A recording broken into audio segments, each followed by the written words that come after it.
Greetings, my friends. Thanks for joining me. Today's going to be something of a different live stream that deals with dates and anniversary and battles and bloodshed. So maybe it won't be that different. But yeah, the anniversary aspect, I think.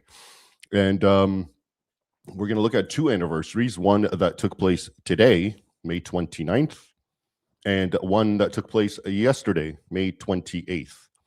And they're very different and they're very similar. And so the one from yesterday really marked the beginning of a centuries-long war against Islam, and it resulted or culminated in victory many centuries later. And I'll give you the specifics as we go along. And the other marked the end of a centuries-long war for, well, really, Rome. We call it Constantinople, and I'll get into why I call it Rome. In short, because that's what they called it.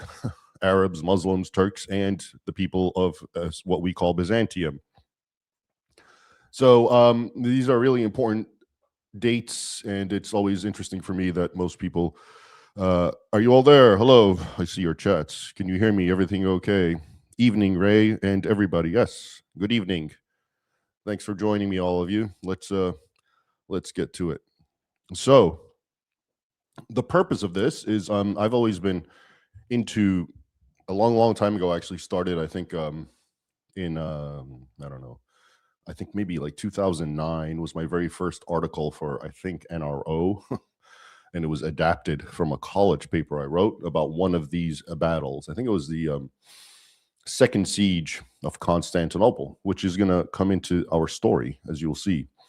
And I've always found it a good way to discuss, on these. We always talk about anniversaries. There's all sorts of anniversaries, but we don't know about these major battles and conflicts of history, especially the more existential ones, which really dealt with what the identity and the religion and the culture and the civilization of what we call the Western world would end up becoming.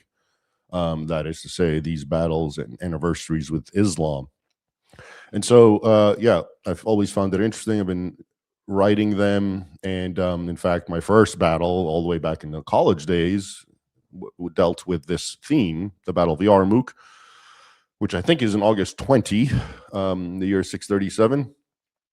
And all of that led to my book, my 2018 book, Sword and Scimitar, which, believe it or not, was, if you read it, it was initially meant to be about major landmark battles, decisive campaigns that had a major impact on the development of the world in general, but specifically the West, Europe in particular.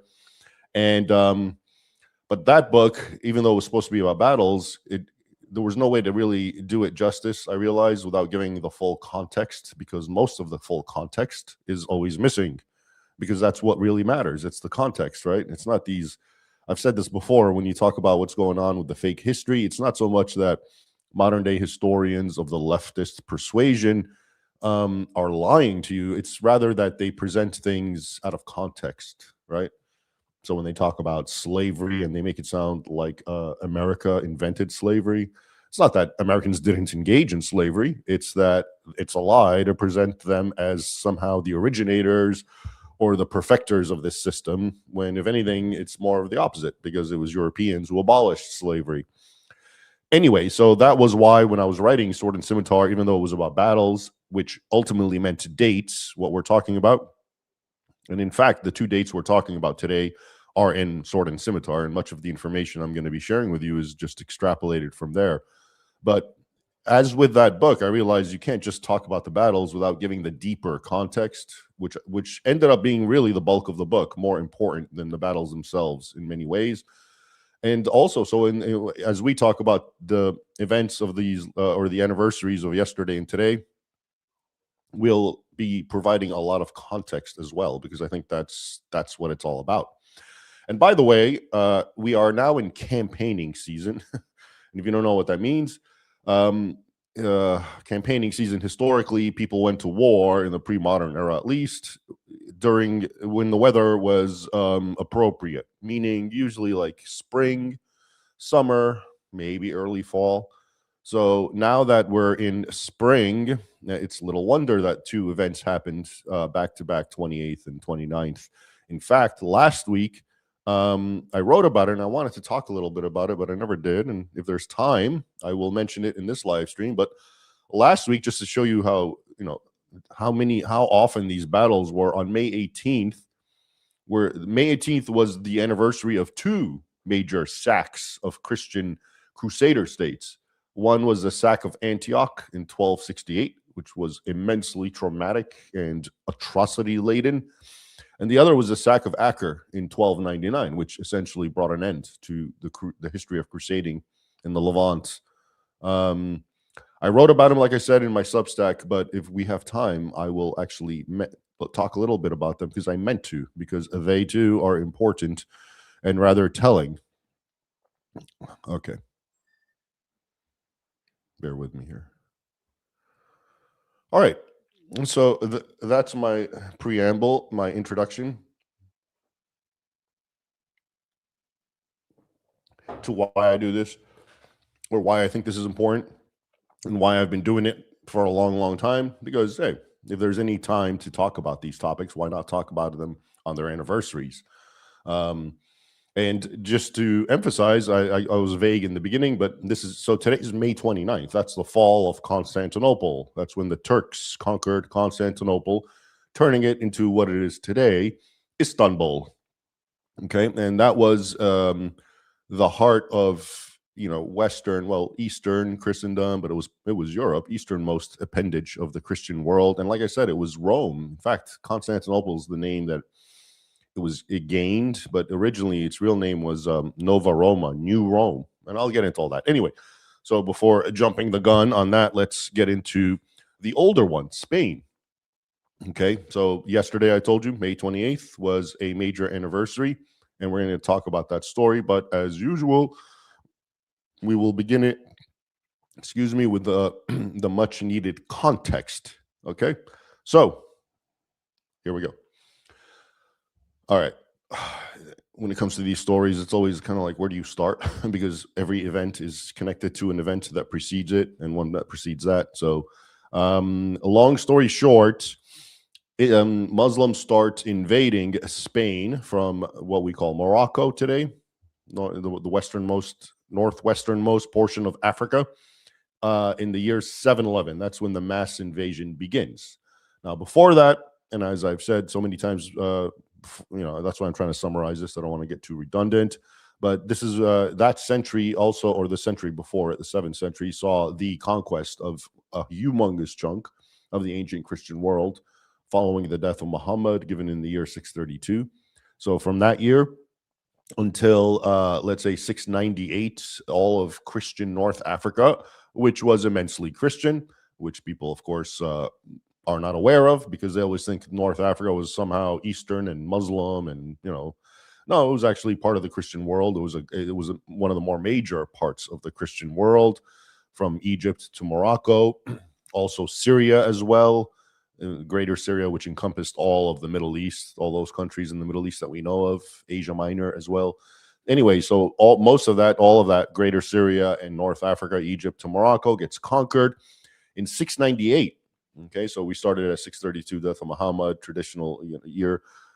I mean, the actual Arab conquests really take off around 634, 636, after the Ridda Wars, which is after Muhammad dies. Abu Bakr, the first caliph, had to war against all the Arabs who apostatized from Islam because they didn't want any part of Islam anymore. They were done with it. The jig was up. Muhammad was dead. They can just move on with their life, they thought. And so he had the apostasy wars to bring them to heel. And then once they were all united, then the great Arab conquests, as they're known, began. Persia also was conquered during this period, and then further east. But so anyway, 698, Carthage, very important, especially for Christian context. There were several important Christian councils that were held there, was completely pulverized and destroyed and burned to the ground in 698. By Musa bin Nusayr, and this was the Yemenite chieftain, or who became essentially the governor of North Africa at around this time, and he orchestrated the absolute destruction of Carthage. It was after that Tunis started to become more of the center of orbit in that region. And a little bit about Mr. Musa bin Nusayr. Musa, of course, is Arabic for Moses. Like I said, he was a Yemenite chieftain, and he was, quote, cruel and ruthless against any tribe that opposed the tenets of the Muslim faith. So I'm going to give you a bunch of quotes. Almost all of these are from Sword and Scimitar. I just compiled them right now. And sometimes I remember the actual source. I'll tell you the source if I remember it or if I wrote it down. If I don't, oh well. You can always, it's actually documented. It's from the book, so you can look it up. It's in the footnotes, the actual source and the bibliography. Okay, so that's Musa was, like I said, quote, cruel and ruthless against any tribe that opposed the tenets of the Muslim faith. And most of these quotes really are from primary sources, and a lot of them are actually from Arabic sources. I think this one was, and that's actually a compliment. So this is Muslim historians complimenting Musa because he was so cruel. That is to say, because he was so pious about his religion. And all right. And then he also, quote, waged the, quote, battles of extermination, which is what we would call today genocides in modern parlance, including by killing, this is the quote, myriads of them, non-Muslims, and made a surprising number of prisoners. This is mostly I talk about this in the second or the first chapter of the Sword and Scimitar, and I think this is about the final submission of the Berber peoples of North Africa, who became Muslim in the end, who converted. So this is the situation. North Africa now is conquered. The Berbers did put up a staunch resistance for a time against the Arabs, especially under the Kahina. Okay, this is like the it's an Arabic word. It means sort of like the priestess or the sorceress in this context.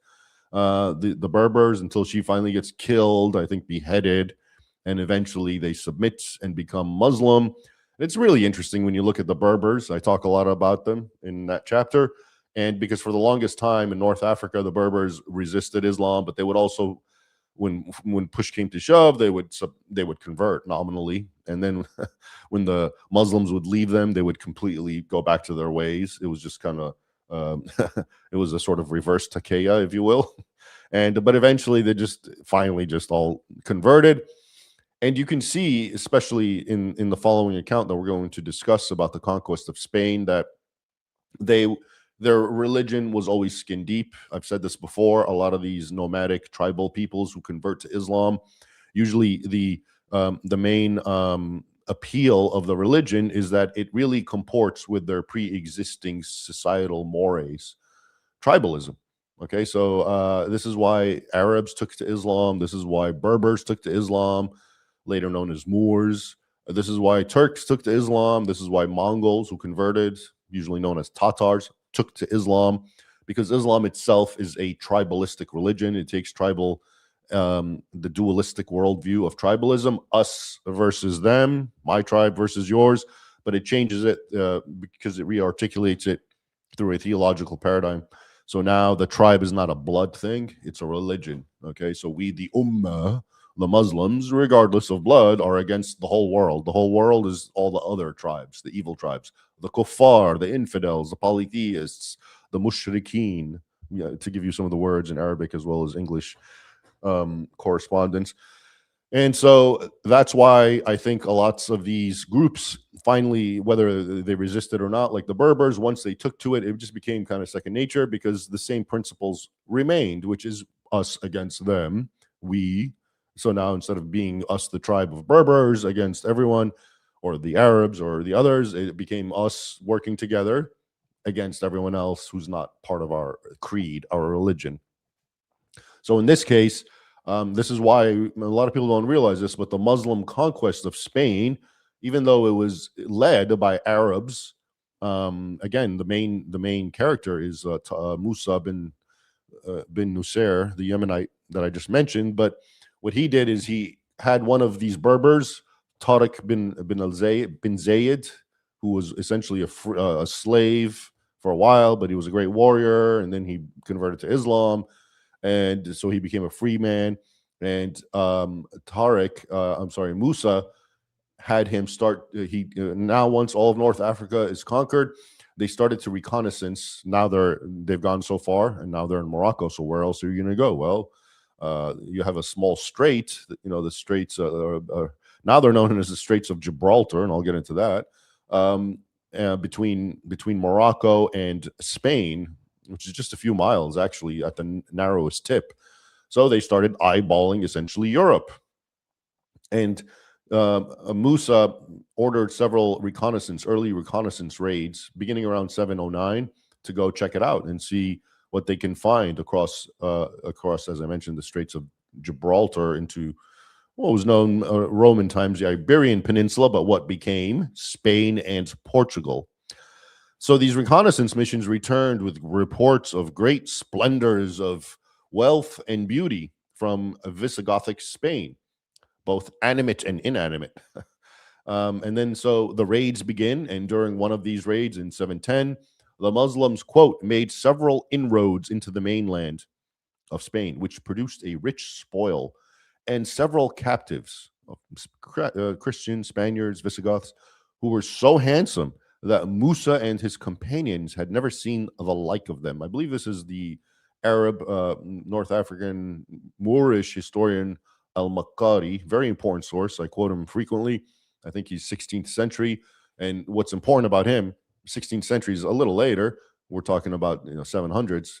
But what's important about him is he took all the old sources that were written in Arabic and he actually put them all into one chronicle that he wrote. So that's great because we have a lot of the older stuff that was subsequently destroyed in his chronicle, including what we're talking about right now. And he even quotes the sources from the time, the contemporaries. So this source that I just gave you. So it's interesting that in the initial reconnaissance, they go to Europe and all of a sudden, it whets their appetites because they bring a rich spoil of captives who are handsome. And this is, of course, the translation, which means, I imagine, for pretty people, women. They actually, at the time, they refer to them in a lot of the sources as Grecians and Greeks. And that could either be because to a lot of the Muslims, their first encounters with white people or Europeans was the Byzantines, and I'll get into that, the Europeans of the East. But it could also be, I think, at this time, some Byzantines had some outposts on the islands surrounding Iberia. So at any rate, that they're always presented and called Greek for that reason. And then at this point, the mass invasion begins, which I mentioned in 711, and they start invading en masse. Right around April 711. Tariq bin Zayed, who I mentioned, at the head of an army of about 7,000 men, described in the sources as chiefly Berbers and slaves. But again, remember, they're under the authority of the Arab Caliphate, the Umayyads, specifically Musa bin Nusayr. He makes his fateful voyage to Spain through what was known as the Pillars of Hercules, and he lands on what is now, in honor of him, called Gibraltar. Gibraltar means, in Arabic, the mountain of Tariq. Tariq bin Zayed, who I'm talking about. So in Arabic, it's Jebel is a mountain or hill. And so Gibraltar, Jebel Tariq, basically, it's his mountain. So it's until this day named after the invader's name. And once he landed there with those 7,000 men, and to make it very clear, that retreat was not an option because Tariq was that kind of guy. He ordered all their boats torched once they touched essentially European soil. And he said, quote, "We have not come here to return. Either we conquer and establish ourselves here or we die." Okay. So given those options, obviously, these Berbers and former slaves turned Muslims wreaked havoc. And they started ravaging the land and completely and also, it's very interesting. Now, this is an interesting point. Now, you'll never get this in the hygienic modern histories. But the sources, especially the Arabic sources, make it very clear that the the Muslims, when they got there in Spain, intentionally tried to place terror into the hearts of the infidels, the Spaniards, the Visigoths. I'll get into their background. And the Muslim sources say they did this in keeping with the Quran. As you know, there's Quran verses that says Allah will strike terror into the hearts of the infidel and so forth. So this was in keeping, it was seen as in keeping of that. Or at least that's how the Muslim sources portray it. And the Western sources, the Latin chronicles, also mention the word terror and fear, even though at the time, of course, they're not aware of Islamic doctrine or any of this. So, one anecdote, for example, is let me read it to you. It's in a Sword and Scimitar on page 71. I'm sorry if you have it. So basically, all right, look at this. And this is from al-Makari, who I mentioned. He says, when the Muslims landed in this particular region of Spain, here in this very early time, around 711, they found no other inhabitants there than vine dressers. So they made them prisoners. After that, they took one of the vine dressers, slaughtered him, cut him into pieces, and boiled him while the rest of his companions who were imprisoned looked on. They also boiled meat in other cauldrons. When the meat was cooked, they threw away the flesh of the man, which they had boiled, no one knowing that it was thrown away, and they ate the meat which they had boiled, while the rest of the vine dressers were spectators. These did not doubt, but that the Muslims ate the flesh of their companions. Then they released those vine dressers, and they fled and, quote, informed the people of El Andalus that the Muslims feed on human flesh, creating panic across the countryside. This is from al-Makari, as I mentioned. And so basically what he's saying is they went there, they took hostage all these Spaniards, vine dressers. They kept them basically in a cage. Then they took one of them, and in front of the rest of them, they butchered him, chopped him to pieces, and threw him in a cauldron to cook him. And then, according to the accounts, they also cooked other meat, animal meat, and they went on to eat the animal meat, but letting the Christians believe that they're eating their comrade. And then they let them go to spread fear and terror amongst everyone. Now, what I find interesting is this accounts by al-Makari. Actually, this account goes to not Makari, Abdul Hakam, the one I just read to you, who was actually a near contemporary. He was born in 803. It's very early. We're talking so less than a century. For these times, that's actually pretty close. And what I suspect happened is that, as I mentioned, these were just like first generation Muslims who were Berbers and maybe Africans in general. And like I said, tribalistic, et cetera, et cetera. And when they went on this, as it's presented in the Arabic sources, a jihad, again, they're not thinking about it from a religious point of view. They're not following Islamic teaching. I think what happened is they did boil and they ate this guy because they were savages and cannibalistic, and that's what you do to your enemies. But Al-Hakam, because he's a Muslim historian, has added in this second bit that they also cooked animal meat and they ate the animal meat, but let the hostages think they were eating their friend to create fear and terror. Now, I don't have evidence of this. This is just a theory that I have. I just think that obviously as a Muslim, he's embarrassed that a Muslim army would engage in that sort of behavior because obviously cannibalism is against Islam. So I think he was just trying to embellish the story a little bit by saying that the Muslims only pretended to eat. And again, bear in mind, these are just nominal Muslims, possibly very savage types of people who normally would engage in that kind of behavior, actually.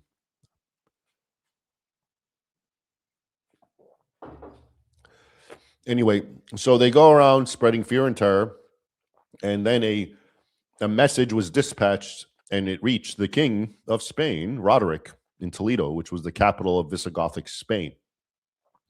So the Visigoths, as you probably know, Rome, Western Rome, had fallen at this time to the Germanic barbarian peoples who essentially overwhelmed Western Europe in their travels. The Visigoths, like the Ostrogoths, they're just Goths. Visa is Western, so instead of Visigoth, Westa, Goth, Ostra is Easta, right? So a Visigoth just means the Goths that settled in the Western regions. And they were Christian, of course. They, like the rest of the barbarian peoples, they converted to Christianity. For a while, they were Aryans, I think, for a little while, but at least over 100 or 150 years before the events were relating, they had already converted to Catholicism, standard Catholicism. At any rate, so a message is dispatched to Mr. King Roderick in Toledo, and all he hears is this. Here's a quote: "This our land has been invaded by people whose name, country, and origin are unknown to me.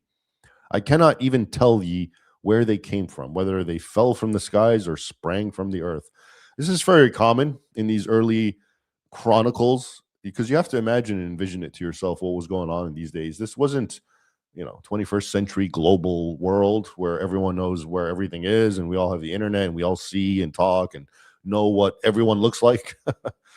Back in those days, um, just racially different people actually created shock and consternation for one another because people never saw it. There's actually an account, al-Makari, this I'm reminded of it, the important Muslim historian, where he talks about how people, I think it was the Visigoths in Spain, how the first time they saw someone from Africa, a black man, somehow he ended up in their area, and they just were completely like shocked and like they didn't understand what he was. And I mean, look, this, I know this sounds racist, but it makes sense because if you've never seen that, if you're insulated, if you're just a group of white people from Scandinavia who's never seen anything but what you see, or if you're a African tribe in sub-Saharan, you've never seen anyone but what you see around you, then something, the exact opposite appears. Of course, it creates a shock and dismay.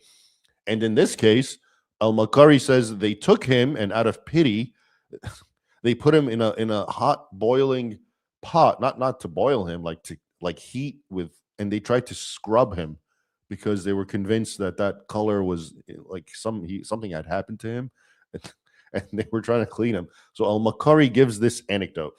So I share that with you to emphasize what that quote I just read about. We don't know where these people came from because we've never seen their likes before. And this, of course, also indicates their behavior as well. This was the same thing when the Huns started invading, entering into Europe from the east, and the way they're described by Roman sources as essentially unhuman. The way and really, I mean, the actual sources, the way they describe them, does not sound human. It's almost like another alien race. So I imagine they were exaggerating. But this happens all the time. It's kind of interesting from an anthropological point of view. At any rate, so Roderick summoned his men, and at the head of some thousands, we don't know for sure, he went to meet the Arabs, the Muslim army, the Berbers, which by now were no longer 7,000, but at least 12,000, because after Tariq had come and word had reached Morocco, North Africa, the Muslim base, that they were making progress, others started swimming to and climbing aboard any kind of bark they could find to get to Spain and join the fight, the jihad. So they all met, the Visigoths, the Christians, and the Muslims at the river Guadalete in Spain. And and they had in southern Spain. And a great battle, great war took place. Tariq, when you saw that, now this is interesting because in the Muslim sources, again in al-Makari especially, when Tariq saw the Christian army approaching, he rallied his men around him and exhorted them with very typical jihadist phraseology. He said, "Where can you fly now?" Remember, he burned their boats. "The enemy is in your front and the sea at your back. By Allah, there is no salvation for you but in courage and perseverance." Okay. And as usual, I kind of alluded to this earlier when they first sent their reconnaissance force to see what's going on in Spain, and they came back with reports of all these wonders. As usual, there were carnal incentives also lurked beneath Tariq's pious talk. In fact, he managed to fuse the seizure of those two most enticing rewards promised to Muslim men, untold riches and beautiful women, as well as invoke the stereotype of eager to be ravished European women. And he did it all in one sentence.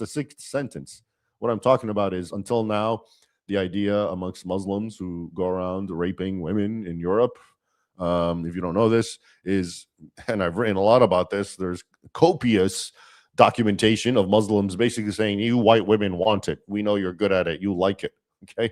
And so this comes out here in the year 711 at the mouth of Mr. Tariq.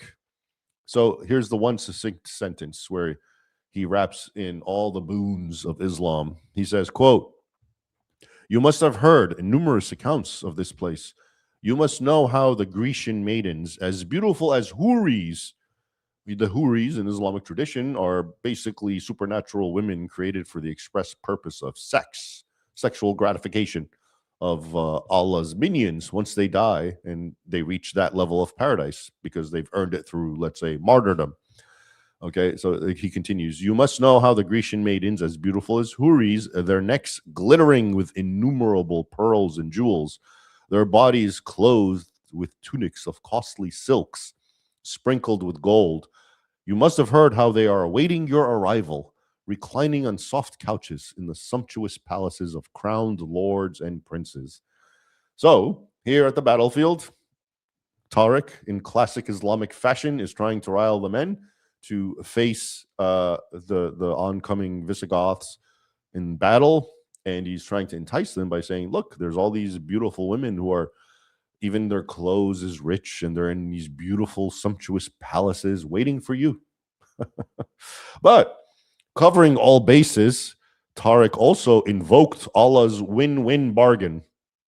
I've coined this a long time ago. Allah's win-win bargain is that basically, look, the first one is, okay, you go on jihad, you conquer, you enslave, you get women, you get property, you plunder, so you win. And if you die, well, you go to the highest levels of paradise and you get the same sorts of things. Very carnal paradise. Sex with the houris. It's portrayed as a very carnal food, drinking wine, rivers of wine and honey, pretty boys circulate as pearls and whatnot. Okay. So this is Allah's win-win bargain, which secular people don't have.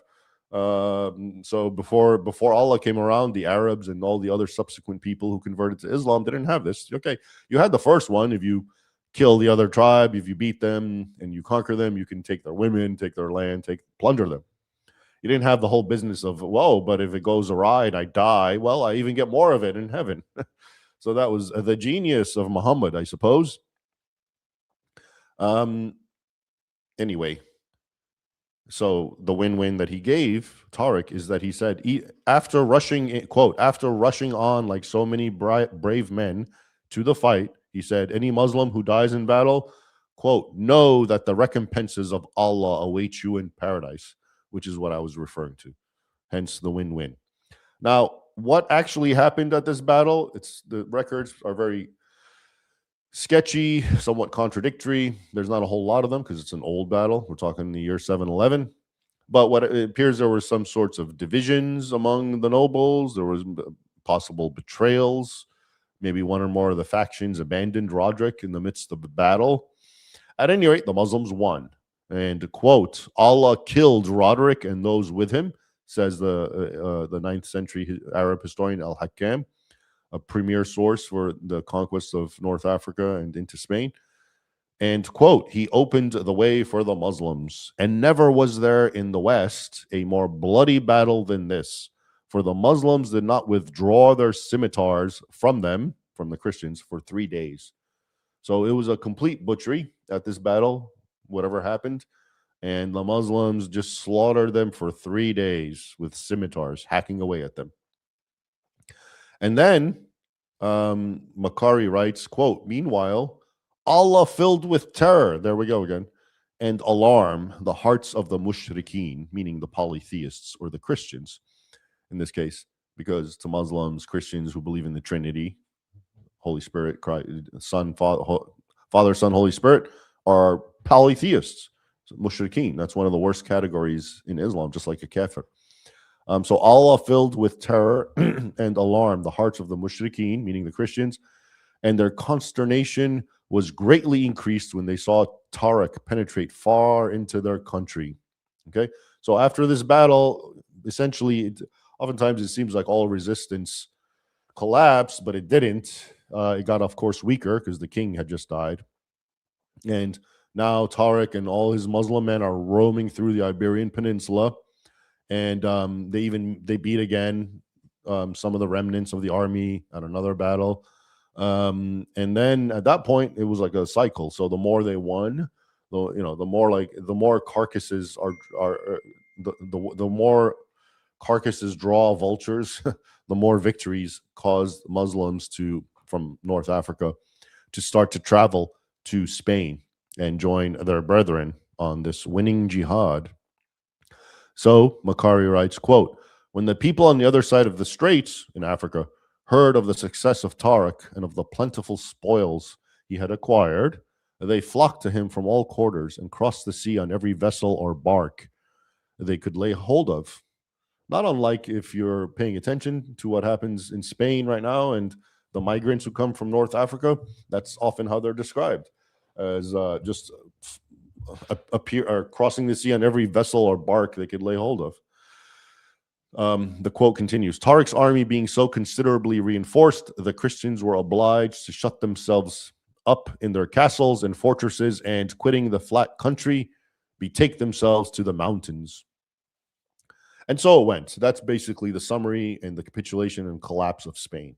Tariq and his men continued to penetrate further northward into Spain, quote, not passing a place without reducing it and getting possession of its wealth. Notice, it's not just conquering. It's always getting possession of its wealth, its humans, its women. For Allah Almighty, Makari continues, had struck with terror the hearts of the infidels. See, once again, according to this 16th century Muslim historian, this was being done in keeping with the commandments of the Quran to strike terror into the hearts of the infidels.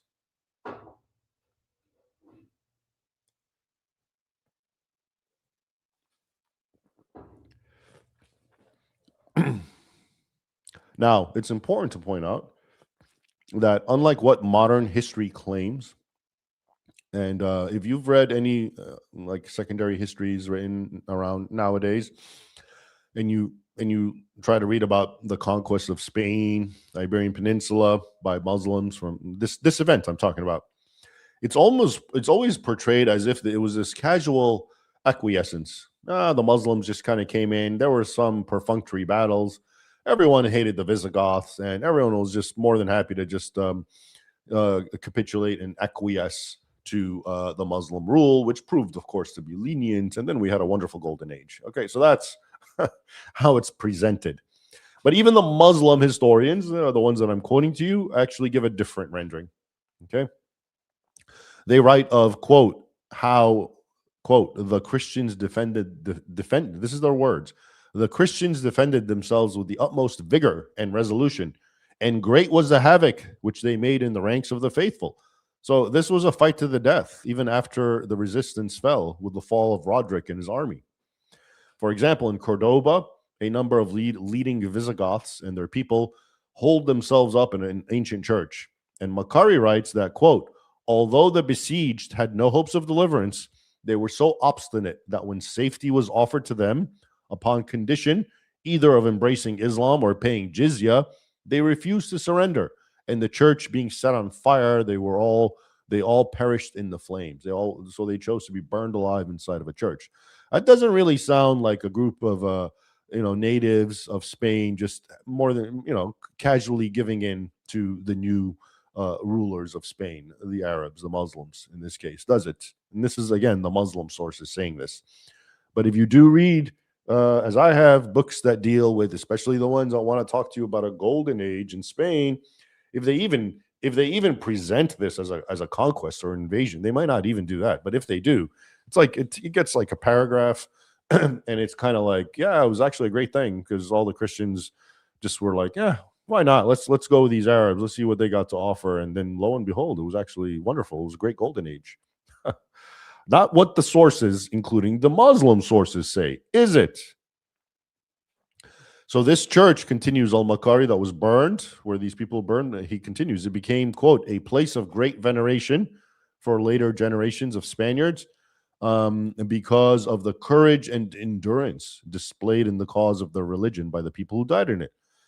And here one has to actually commend al-Makari. This is a Muslim historian, and he's being objective enough and giving enough credit to the enemy, the Christians in this case, by portraying them as being what they were, heroic in this case, in the cause of their religion. He probably respected them, because actually Muslims do respect that.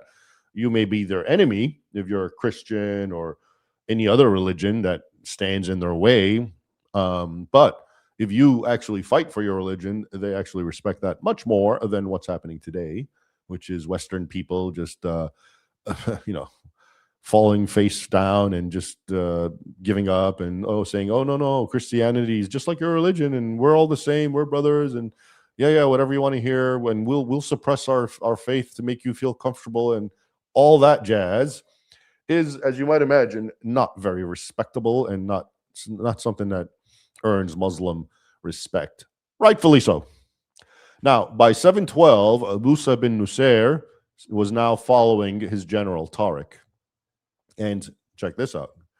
He, quote, entered the long plundered and godlessly invaded Spain to destroy it, says the earliest source on this topic, the Chronicle of 754, also known as the Mozarabic Chronicle. Okay, 754. So this is very, very close. So they entered and long plundered and godlessly invaded Spain to destroy it. Quote, this is the Chronicle continues. Quote, he ruined beautiful cities, burning them with fire. He condemned lords and powerful men to the cross, meaning he had them crucified. He butchered infants and youths with the sword. He terrorized everyone. So now you have an early Latin source talking about Muslim terror. So that we saw the later source by the Arabs, al-Makari, where he tried to draw a correlation between the Muslims terrorizing Spain and the Quran verses. And here you have this very early Latin source that doesn't know anything about Islam. And it's talking about that these people intentionally came to terrorize everyone. All right. And that Chronicle of 754, which is really important if you can read it, it describes the totality of ruin that was visited upon the Spains as they were known. And by the way, a lot of Portuguese people get upset when I keep saying Spain at this point. So there was really no Spain. It's known as the Iberian Peninsula in a Roman setting. It was really known as the Spains much later. So it's Visigoth Spain, you can call it. Then after the conquest, you have the Spains, all these little kingdoms, which we'll touch on, start growing. And then one of those little kingdoms, I think Galicia, eventually becomes Portugal. So please know that when I say Spain at this point in history, I'm also referring to Portugal. So all you Portuguese, don't get upset anymore. It's not intentional. All right. So anyway, he writes, the Chronicle of 754, he's unable to describe the totality of ruin that was visited upon Spain/Portugal.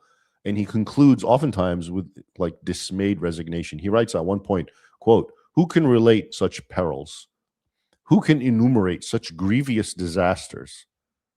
Even if every limb were transformed into a tongue, it would be beyond human nature to express the ruin of Spain and its many and great evils during this time of the Muslim conquest. Okay, earliest source. That's how it's presented. Meanwhile, you're fed about Golden Age, right? Now, as usual, and in keeping with Islamic rule and law,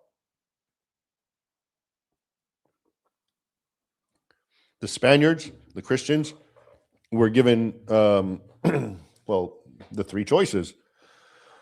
Acquiesce to Arab rule, be a dhimmi, okay, pay tribute, fight to the death, or in one quote, again, according to this is what many of them did. So many did, of course, acquiesce, and they paid jizya. They had no choice. Many fought and died, as we just saw. And many, quote, according to the Chronicle, fled to the mountains where they risked hunger and various forms of death. Okay. And these mountains are usually seen as the northwest quadrant of the Iberian Peninsula, the Asturias mountainous region. So this is the backdrop the background of the events that now we will describe, which took place yesterday on May 28th. And this is I'll give you the name as we go on. So one of the men who initially submitted to Muslim rule, Spaniards, Visigoth, but then experienced firsthand treachery and then fled to these northern mountains of Asturias. He's the one behind the story who initiated what essentially became a 780-year long war against Islam, known as the Reconquista, the reconquest, reconquering Spain and Portugal from Muslim hands, Muslim conquest. And so he starts it, and that's what we're going to talk about. That's why yesterday's date is important. But it's just amazing that what he started, look how long it took to actually culminate. So over almost 800 years. So the man I'm talking about in Latin, his name is Pelagius, and it's better pronounced amongst the people of his time, and especially later as Peleo. And he lived around 685 is when he was born, died around 737. Now, he was a Visigothic nobleman and believed to be the sword bearer to King Roderick at the Battle of Guadalajara. So he was at the battle and he survived it. And after defeat, he and many others fled north, where Muslim rule was still rather tenuous. It was still there, but it was tenuous. And he eventually consented to become the vassal of one local Muslim chief by the name of, in the Latin source, Munazza. Now, according to the Chronicle of Alfonso III, through some stratagem, Munazza married Peleo's sister, a matter that the sword bearer, quote, by no means consented to. So it sounds like this Muslim governor that Peleo entered into his service, like many Christians, he acquiesced, and before long, that guy took his sister, basically. He raped her, essentially. And so because Peleo did not consent to this, and he actually dared, fight back and try to reclaim his sister, he became a rebel, and he had to flee because the order was sent to kill him for daring to object. And Muslims were sent to, quote, apprehend him treacherously and bring him back bound in chains. And because he couldn't fight them all, quote, because they were so numerous, he climbed a mountain and joined himself to as many people as he found hastening to assemble. Okay, so these were all the people, all the fugitives, all the Christians of Visigothic Spain who couldn't deal with the Muslims anymore. Okay. Many of them had, especially in the south, had submitted, where it was inundated now at this point by the Muslims who had crossed into Spain, especially once Musa, the governor, came following Tariq. And but in the north, like I said, a lot of them were fleeing and running away and hiding in the mountains. Okay, so he, as the account says, he went into this mountain and he joined himself with all these people who were hastening to assemble. And there, in the deepest hollows of the Asturian mountains, essentially the only free spot left in the Spains, these assembled fugitives hailed Peleo their new king. Okay, so now after the collapse of the Visigothics, the Visigothic Spain, after the Muslim conquest, he, in this tiny little mountain, became their king. Now, the governor of Cordoba, whose name I forget, the account says, hearing this, he was moved by an insane fury, and he ordered a very large army from all over Spain to go forth and bring the insolent rebels to heel. And with them went one man named Opa, and this would have been a Visigothic bishop or a nobleman. We're not really sure which, probably both. And he appears to be one of those who willingly acquiesced to Muslim rule. Hey, if we can't beat them, join them. Now, as the invaders surrounded Peleo's mountain, where he was hiding, and those few people, Opa was sent to try to parley with him there at the mouth of the deep cavern. So he met and tried to reason with Peleo. Now, this is very interesting. This is a very memorable portion. Let me read it to you. It's in Sword and Scimitar, I think page 166 of this particular conversation that they have. It's very succinct, and it's very dramatic. All right. So Opa, he goes up and he meets now Peleo, and they're speaking at the mouth of the cavern. And Opa says,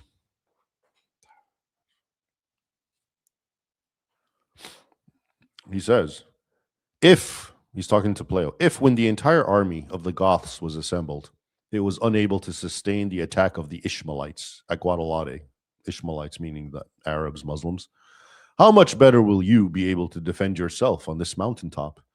To me, it seems rather difficult. Heed my warning and recall your soul from this decision, so that you may take advantage of many good things and enjoy the partnership of the Arabs. So he's basically saying, look, you guys already tried this at Guadalajara. You tried to fight back, and you miserably lost, and you actually were much stronger, a lot more numbers then compared to the Arabs, relatively. Now you're weak, you're outnumbered, you're just a small handful hiding in a mountain, and the Arab army is much bigger. So be smart. Think about what you're doing. You're being suicidal. And wouldn't it be rather to, like me, just submit, bow the knee, and take advantage of what friendship with these new conquerors can gain for you? All right. So Paleo responds as follows. Quote, I will not associate with the Arabs in friendship, nor will I submit to their authority. Then he went on to make a prophecy that essentially would be fulfilled, like I said, over the course of almost 8 centuries. He said, quote, have you not read in the divine scriptures that the church of God is compared to a mustard seed, and that it will be raised up again through divine mercy? Hopa confirmed that it was so. Continued the fugitive, Paleo. Quote, Christ is our hope that through this little mountain, which you see, the well-being of Spain and the army of the Gothic people will be restored. Now, therefore, trusting in the mercy of Jesus Christ, I despise this multitude, and I am not afraid of it. As for the battle with which you threaten us, we have for ourselves an advocate in the presence of the Father, that is the Lord Jesus Christ, who is capable of liberating us from these few. Wow. Pretty heroic, pretty inspiring, pretty impressive, which is and pretty Christian, which is precisely why no movie has made about this. As you can imagine, this would make for an awesome story, and it's not even a lie. It's the actual script, which was written in this old chronicle, is itself is a movie. Okay, Hollywood doesn't have to make this one up. It's actually real, but it sort of touches on Christian heroism and sacrifice against evil. So we can't have people thinking that is an option for them. At any rate, as you were. So battle commenced. Now, before we get into it, actually, this is all from Sword and Scimitar. But in Defenders of the West, the other book that I wrote after it, I actually, because there's always overlap, and when there is, I always try to introduce material that I didn't include in the other book. So in Defenders of the West, even though I talk a little bit about Paleo and this battle, I give another rendering, another quote from Makari again, the Arab historian. This is how he describes. This is how he describes the rise of Paleo. Which I just, I gave you the summary that, he was kind of, he had submitted to this Muzanna. They took his sister. He got angry. They had a fight. He fled. And then they came with an army basically telling him to submit to Islam one way or the other, or you're dead. And you saw his response. Now, here's al-Makari's version of these events. He writes, quote,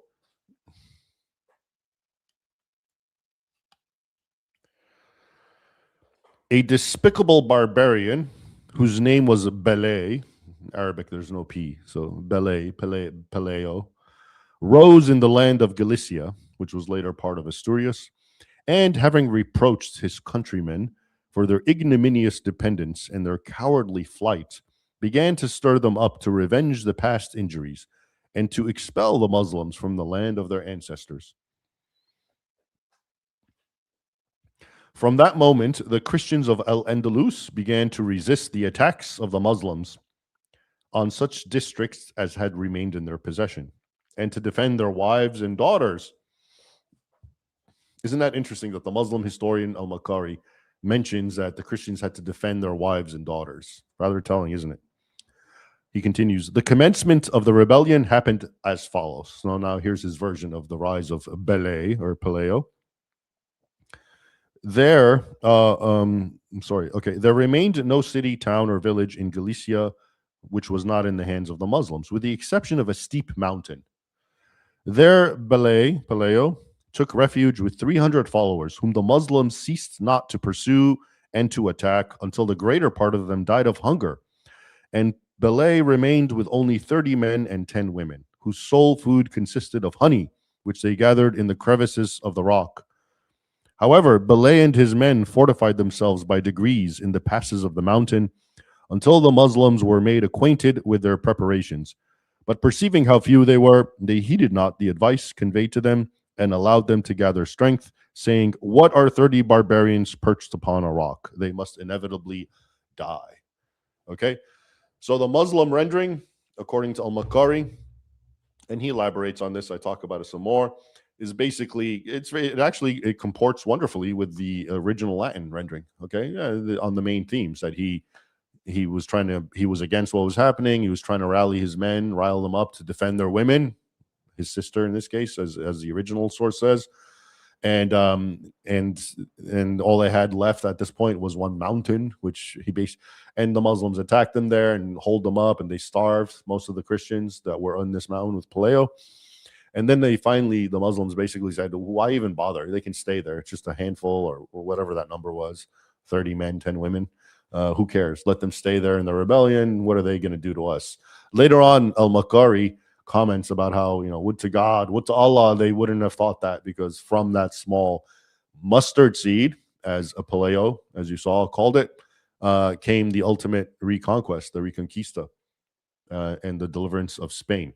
At any rate, after now this talk that was with Paleo and Oppa, who was trying to get him to acquiesce, battle commenced on yesterday's date, May 28th, the year 722. So there at the cave, which later became known as the cave of Covadonga, meaning the cavern of the Lady, Virgin Mary, battle commenced on, like I said, yesterday, 1,304 years ago from yesterday's date. So first, the Paleo and his men, because they're in a mountain, they showered the Muslims who were trying to climb it with rocks. And in these narrow passes, the numbers of the Muslims, which was huge compared to the Christians, really didn't help, and it just caused confusion. And then after all this hurling stones from other passes, Paleo and a large band of rebels just came rushing from their caves, and they made a great slaughter among the Muslims. There was great panic among the Muslims because, like I said, in a very small pass, it's like if you've seen the movie The 300, or if you know the story of the hot gates of Thermopylae from Herodotus, which is basically 300 Spartans and some Thespians stand there in a very narrow pass, so that Xerxes, the Persian emperor's minions, even though they vastly outnumber the Spartans by, 1 to 100, can't do much because there can only be so many men at these narrow pass. So the Spartans just butcher one group, they die, then another group comes. So they're always almost relative to each other in numbers. Anyway, so that's something that from the sources that appears to be sort of similar to what happened. You have the Muslims, even though they're huge numbers, but they can only fit a few in these narrow passes, and they just got destroyed by the essentially guerrilla tactics by Paleo and his men. Anyway, it was a massive and a great victory. And in the words of one 19th century historian, quote, it was a decisive blow was dealt at Muslim power. The advancing tide of conquest, Islamic conquest, was stemmed. The Spaniards gathered heart and hope in their darkest hour, and the dream of Muslim invincibility was broken. So for centuries after that battle that took place on yesterday's date, the Battle of Covadonga became the symbol of Christian resistance to Islam in Spain, and a great source of inspiration for all who would reclaim the Iberian Peninsula from Islam. Several Muslim attempts were made to conquer the mountainous kingdom of Asturias, which was, by the way, ruled by Paleo until his death in 737. But the mustard seed, as he so dubbed it, continued to grow. And to it came, quote, all who were dissatisfied with Moorish dominion, all who clung to the hope of a Christian revival, all who detested Muhammad, to quote historian Henry Watts, 19th century historian, who wrote a whole book about Islam in Spain. All right, so that is the importance and relevance of yesterday's date, the Battle of Covadonga. And it's interesting because it, in many ways, its importance was symbolic. After this victory, it's not. I mean, the Christians were still holed up. They were still a tiny remnant in their little mountain. And the Muslims still were in absolute control of the peninsula. But it's symbolic in that's where it started. And it was indeed seen as what Christ said, a mustard seed, something that starts off very small, very insignificant, but eventually it becomes a very powerful and overpowers the entire situation by, in this case, culminating with the Reconquista. All right, so that's yesterday. Now, for even more dramatic and more depressing tale is what happened today. Actually, let's see. 1 second here. Let's see some of your chats.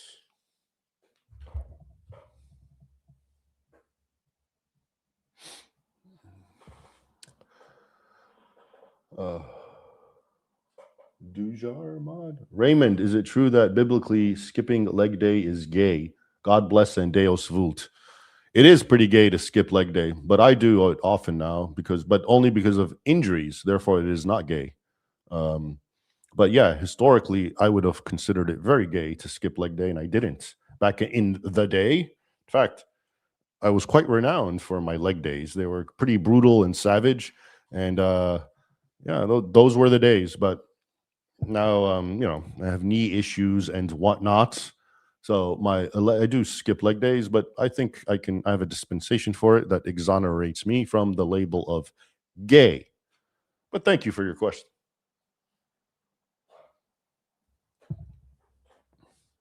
Lies destroy lives. Raymond, get rid of Shorokubu. He's ruining the chat. Oh, is there someone ruining the chat?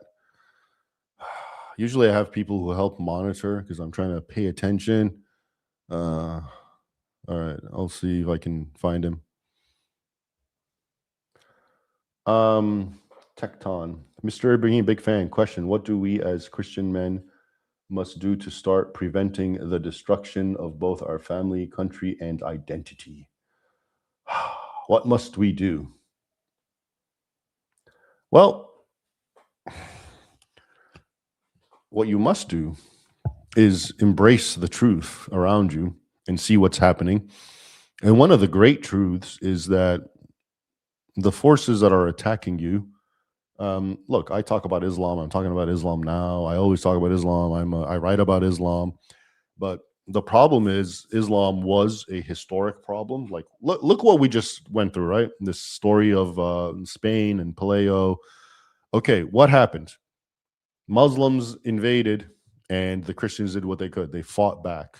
They lost. They died. Some, in desperation, which is human nature, submitted. Some rebelled. Some went into the wilderness and died of starvation. Some fought to the death. Okay? In that context, yes, we can say Islam is the fault, is the inherent intrinsic problem, right? It is. Now, in today's context, we can't say that anymore. Islam is being made a problem by the people who govern you. So we can look at Spain. I was going to mention it a little bit later, but we can talk about it now. We already saw what happened. All these people from North Africa, Muslims, invaded, conquered, engaged in atrocities, burning churches, raping women, taking over. And, the Battle of Guadalajara, yesterday's date, became symbolic. It led to the Reconquista, centuries-long wars just to get Muslims out of Spain. Now, what's happening? So now it's the same story. Muslims from North Africa continue flooding into Spain. What's happening? Are the Spaniards and their government fighting back and doing everything they can, like in the 8th century? No. They're last I heard, they just gave 500,000 illegal migrants, and the number they say is going to be closer to 1.2 million. I recently interviewed an expert from Spain about migration. He says realistically it's going to be closer to 1.2 million. So they're rewarding the men, these people who are invaders, who are breaking into Spain illegally. They've been rewarded by giving them citizenship, which means they've just also given the green light and emboldened every other would-be whoever, Muslims from North Africa or Africa, to come into Spain, because now they see a precedent. Oh, if I get there, all I have to do is get there, and they're going to give me citizenship. And how do they behave? Well, actually, an article just came out today, a pretty scholarly article from the Danube Institute about migration. And get this, something like 45% of every terror attack in Europe, it involves at least one migrant. Okay, think about that. And on the one hand, I'm not shocked. Makes absolute sense, right? And not least according to the history I just recounted. But so my point is, this is not now about Muslims invading. This is about the people who rule you, who make policies, are doing everything possible to make Muslims and Islam a problem for you. Okay, that's the first truth you need to understand. And if that's the case, it's going to be different than, because your question is, what can we do to prevent the destruction of our identity, our family? So in that case, it's not about fighting back Muslims, because the Muslims are not the issue now. They're a reflection, they're a byproduct, they're a symptom of a bigger issue. It's actually, you have to fight back the people who supposedly work for you, who rule over you. These so-called politicians who apparently, supposedly get elected in, and then all they do is everything possible to actually destroy your civilization and your way of life. The first thing to do is be cognizant of that. That is the source of it. And if you don't believe me, all you have to do is just look at other European countries that don't have this problem. Why? Is it because Hungary? I'm in Hungary right now. They don't have this migrant problem. Is it because Muslims don't like Hungary? They don't want to invade and enter? No. It's because Hungary said no. And they put a fence up, and they actually guarded the fence and made sure no one comes in. Done. Okay. So that's how it could be in so many European countries, in the West in general. But if you see it's not, let's say in Britain, Scandinavian nations, Sweden, for example, France, all around Germany, if it's not because Muslims were able to break into there, but they couldn't break into Hungary. It's because of those politicians have done what's necessary to make Muslims a problem for you.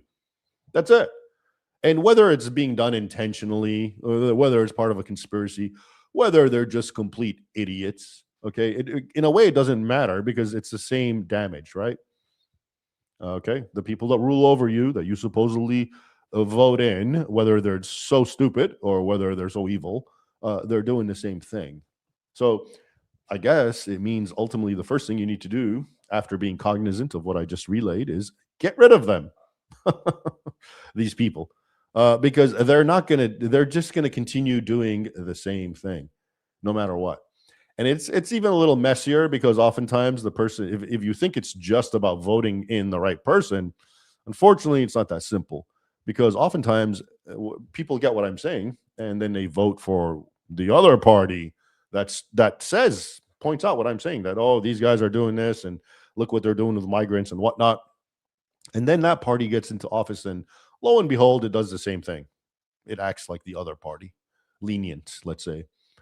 So all I would say is being cognizant of the situation, and especially by focusing on the real source of this, which is not Islam today. Islam is Islam, but it's not a problem today because of the reason it was a problem yesterday. It was a problem yesterday because it could be a problem. Today it can't be if the Western people, elements in charge, don't want it to be, but apparently they do. Thank you for the question.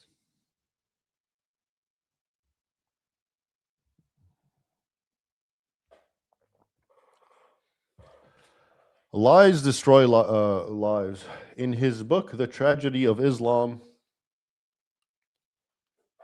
Robert Spencer talks a lot about how the economics of Islamic empires were sustained by the jizya. And once they bled the conquered peoples dry, they had to conquer new territory. Well, that's true. By and large, Muslim economies were vampiric in nature, by which I mean it's not that they produced textiles or engaged in there were merchants. Of course, there was elements of that, but by nature, Muslim empires were predatory and expansionary, and basically, it was our economy was in slaves. We conquer and we turn you into our slaves. We take your stuff, which becomes our stuff, and our wealth, and so this is one of the reasons the Umayyad Caliphate actually, it's believed why it fell apart, because it was expansionist and it was powerful. But once it got to the point where it couldn't expand anymore, the traditional dates, it's overthrown 750 by the Abbasids. It was seen as kind of a moot point. Nobody wanted to be part of it because it couldn't economically sustain. So jizya, absolutely. In fact, in the early years, the claim is if you're not a Muslim, you can pay jizya. And actually, there were times in the very early centuries, the first century of the Islamic conquest that I was referring to in the 7th century, where actually non-Muslims, Christians, many of them actually wanted to convert to Islam just so they don't have to pay the tax. And they were forbidden.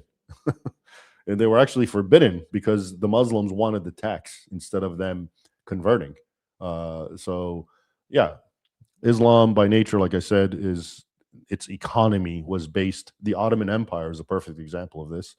It was constantly expanding, constantly conquering, appropriating slaves by the tens of thousands. The Barbary pirates, their entire economy was the slave trade, which is why they traveled as far as Iceland and so forth.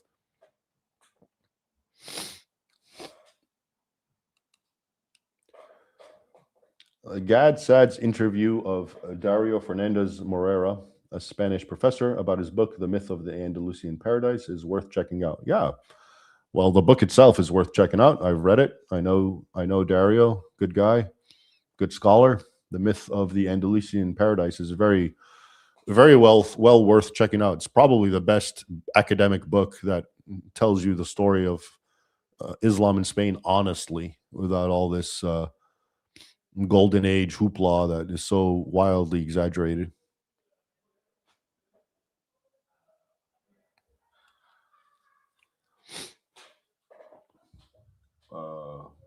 Sloan. Hello, Raymond. Are your old articles available anywhere? They are not anymore on your website, and Substack has the oldest post over a year.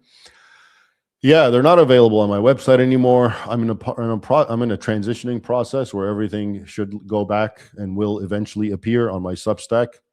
So really, if you want new stuff, and even the old stuff will eventually propagate. It's a very long process. I've been at this for my RaymondIbrahim.com website was created, I think, in 2005.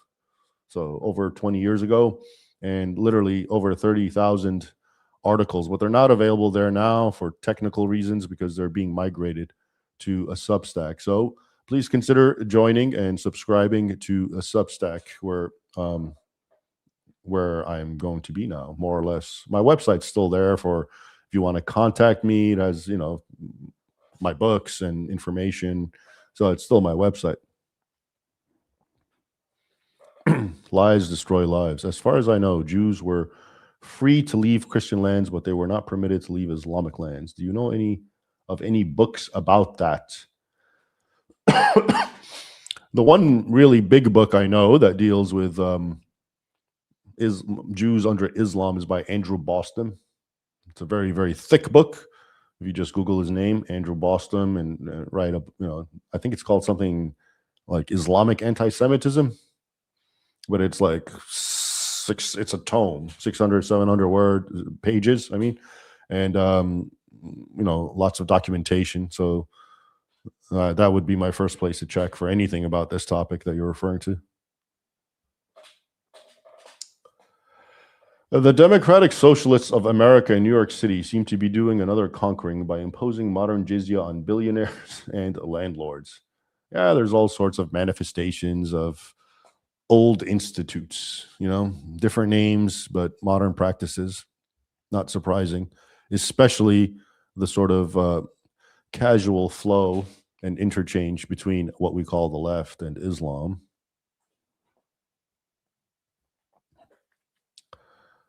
Lewis, putting the stories that you have written about from history to film would go a long way to rousing pro-Western sentiment. Well, I've always said, the books that I've written, and I'm not saying it's about the books, but the research that I've done, culminating in the books that I've written, Sword and Scimitar, Defenders of the West, The Two Swords of Christ, what's that saying? Truth is stranger than fiction. So if that's the case, truth is also more dramatic than fiction. When I think of the movies that are made by Hollywood that deal with these sort of themes, medieval struggle, civilizational warfare, and all that sort of thing, if you look at these books, and if you've seen them, I really rely heavily on primary sources. So none of this is of my making. I'm not summarizing. I'm literally, as you just saw, I quoted to you what Palaio said. According to a very old chronicle, I quoted to you what the Muslim historians say. Look at the Palaio one, for example. Isn't that heroic? Where a tiny band of warriors are surrounded by a massive host of enemy, and one of their own. It's just like this is probably, I think, where they got that. I mentioned Sparta earlier, and they got that hunchback who comes up to Leonidas and Alphiitis, I think. And he is in the actual historic account, but not in that context, I don't think, where he comes up to him and says, "Hey, don't do it. You're overwhelmed. You're outnumbered. Just join, bend the knee to the Persians, and you'll be rewarded." It sounds just like what we read about Opa and Palaio, right? It could be taken from that. So my point is, we don't have to embellish or create fake histories. Just these histories themselves are so dramatic, so inspiring, but they won't ever make them. And I think I know why. Because it features Christians as both victims and as heroes, including heroes at arms. And you can't have that. All right. Western people are not supposed to look up to their Christian forebears as, those particular Christian forebears, the heroes who fought back, as something to look up to and possibly emulate. No, you are to be a doormat Christian. Remember. So those were not real Christians. You're supposed to go weep and cry and fall on the floor and turn the other cheek and be a doormat. That's the kind of Christian that you have to be. And so they're not going to make movies that extol this sort of virtue, because some of you might get the wrong idea that this is something that you can emulate and is part of your heritage and tradition. All right.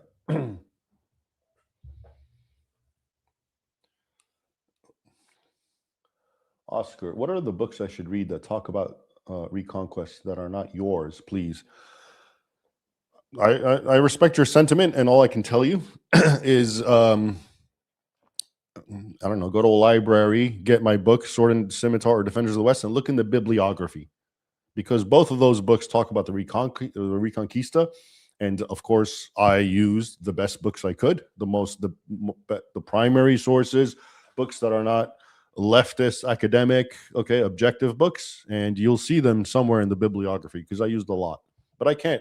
The one that we just mentioned by Dario Fernandez Morena, The Myth of the Andalusian Paradise, that's another good one to start with, and you can also look at its bibliography as well.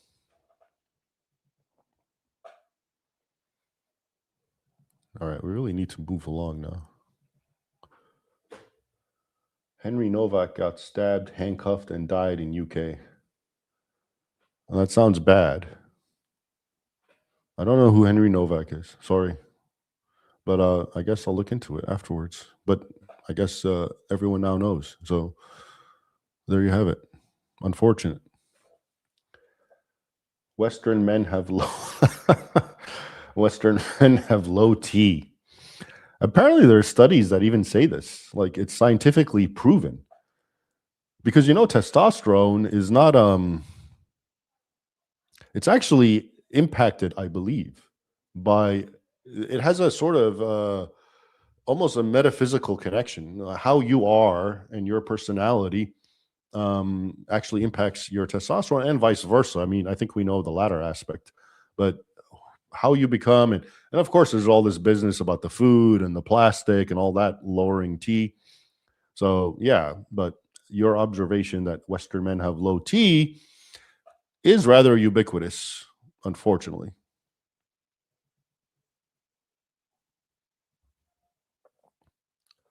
Heinrich, in order to lighten the mood, I want to invite you all to become a part of my new book project, International Brotherhood of Joke Lovers.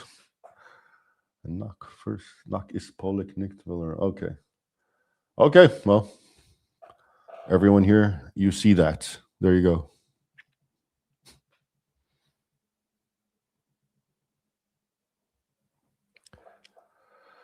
Oscar, what are the sources I can use to learn about the Reconquest and how that influenced the conquest of the New World? The Christian Reconquest, the Reconquista, if that's what you mean. Again, okay, the best advice I can give when people ask me about books, all right, is when in doubt, go to the older book. So there's 10 books about the Reconquista, and the newest is from 2026, and the oldest is from 1826. I'm going to read the 1826, and then I'll read the 1856, and then I'll read the 1880, and then the last one I'll read, if I have to, for historiographical purposes, will be the 2026, probably just to poke fun at it and show you how it's wrong. So that is my general advice as to the kinds of books that you should read. Always go for the older. It's not that they're perfect. It's not that they don't have their own flaws.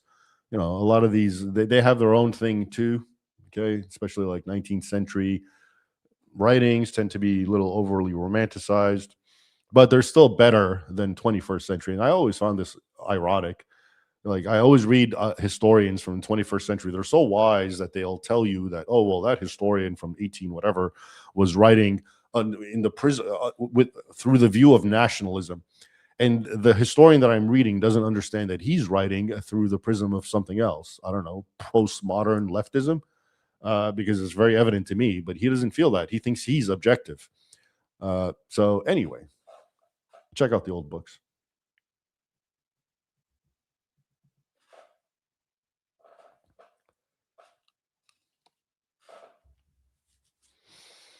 Oscar, I am happy the Spanish came and brought us God, but how can I combat the narrative that what the Spanish did was bad? Well, look, here we go again. None of what I'm talking about. Look, nothing is ever black and white. Nothing, no one is an angel, no one is a saint. If I talk positively about the Reconquista, if I talk positively of the Crusade, that should not be taken as meaning, oh, everything about the Crusades was just wonderful and these guys were all angels, or the Reconquista. That's not reality. Okay, humans are by nature fallible, all of them, even the good guys. So a thing, an endeavor, an institution can be good and it can still have flaws throughout, permeating it, especially in its historic manifestations, not least, and modern manifestations.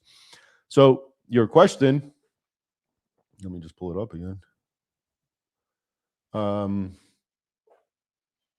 How do you combat the narrative that what the Spanish did was bad? No, you don't have to combat it. Yes, some of it was bad.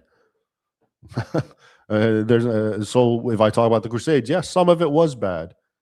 I admit that. But I think the point that you have to keep in mind is that the people who will tell you, for example, the people who will tell you, oh, what the Spanish did in America was bad, will always remember what I said earlier. They'll present it in a vacuum. They'll make you think that what the conquistadors did in America was something that nobody ever did before.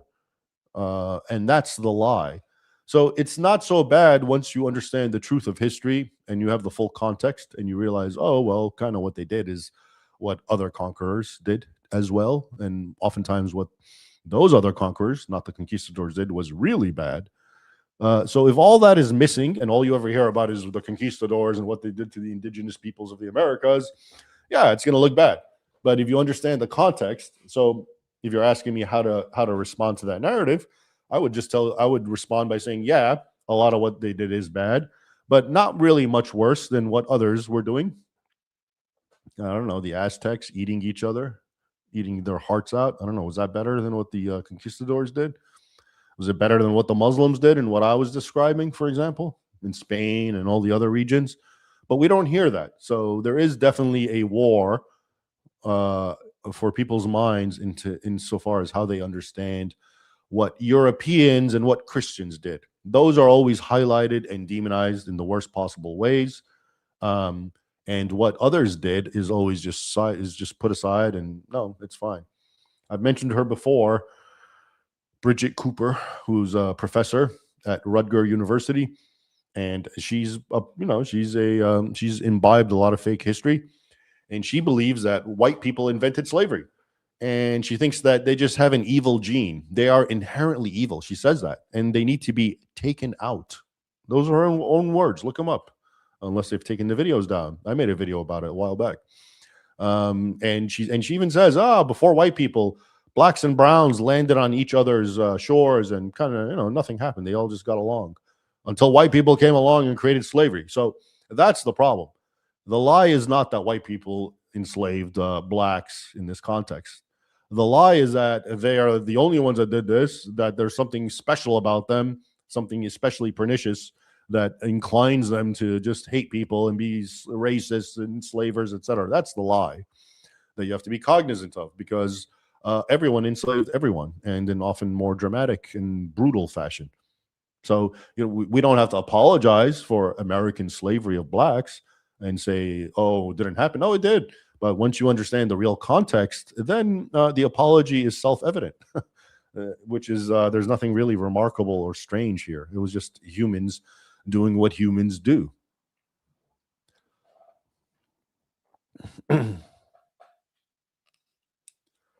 Last Crusade. Thank you for everything you do. I truly believe Islam is once again the greatest threat facing the world today.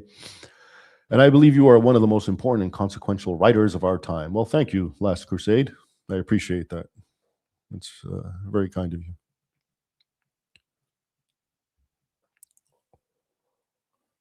Oscar Palicios. I meant no offense. Love your books. Still listening to it. Oh, no offense taken. Thank you. Thank you for everything, and I'm glad you're listening to the books. Yeah. I'm by all means, I'm all for people reading any other books. I'm not, but I will tell you that I think I'm one of the first guys who's sort of pioneered this, bringing back true history when it comes to the topics that I'm dealing with: Muslims and Christians, crusades and jihads. That has really been much tampered with, and really before me, I don't know of anyone who delved into this field, because it was so dominated by academics, and it's very easy to attack and expose Muslim theology, talk about the Quran, and a lot of people were doing that, I think, before me, which is fine. I do it too. There's nothing wrong with it, but it's a lot easier because it's always the same handful of verses and the same exegesis we can talk about. But when you enter history, it's such a vast realm. So you have to be able to navigate it correctly, and I think that's why for a long time it wasn't, much. The false narrative really predominated, but hopefully that's going to change. I hope others follow suit and expose all the fake histories, not just in the topic I'm dealing with. I really believe there's even worse fake histories out there that don't deal with Islam. Okay, I think history is the most important discipline where the truth is buried. But the problem is we think we know history and we don't. We're fed lies about history. That's been my experience with the Islam question.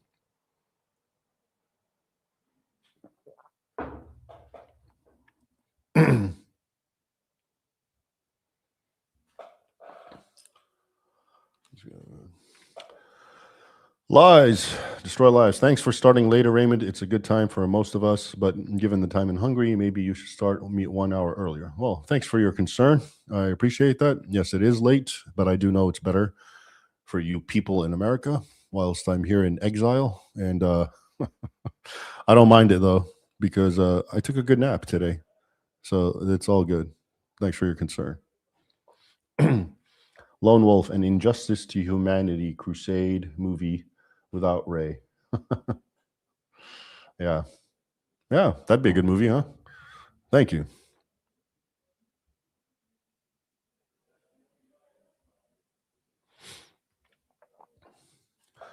Coltrane. Ending cannibalism and sacrifice was absolutely worth the bad rap. We don't sacrifice the image of God to pagan gods. Yeah, he's referring to what we were talking about, the conquistadors, and the Aztecs and the cannibalism and the so forth. It wasn't just even the Aztecs. The Aztecs, I think, are a very obvious case, but even the Native Americans, the American Indians, as they're called, who in the movies are always so peaceful and noble and honorable. Even a lot of those regular tribes are quite savage, if you really look at what happened.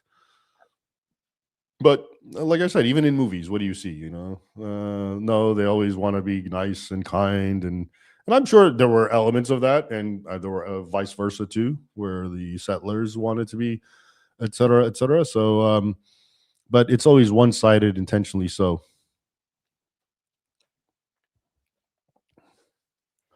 John, people believe almost anything like Yaqub, Nation of Islam. It is easier to fool the masses than it is to convince them they are being fooled. That is a good saying, and I remember coming across that. I don't know who said it, but it's very true. It's a lot easier to fool the masses than it is to convince them that they've been fooled, and that has to do with pride, because it's more insulting to tell me that I've been fooled. I'd rather just be fooled and think I know what I'm talking about when I don't. All right, now let's get to the second, because we're really going on for a while now. The fall of Constantinople, which occurs on today's date, and today's about to end.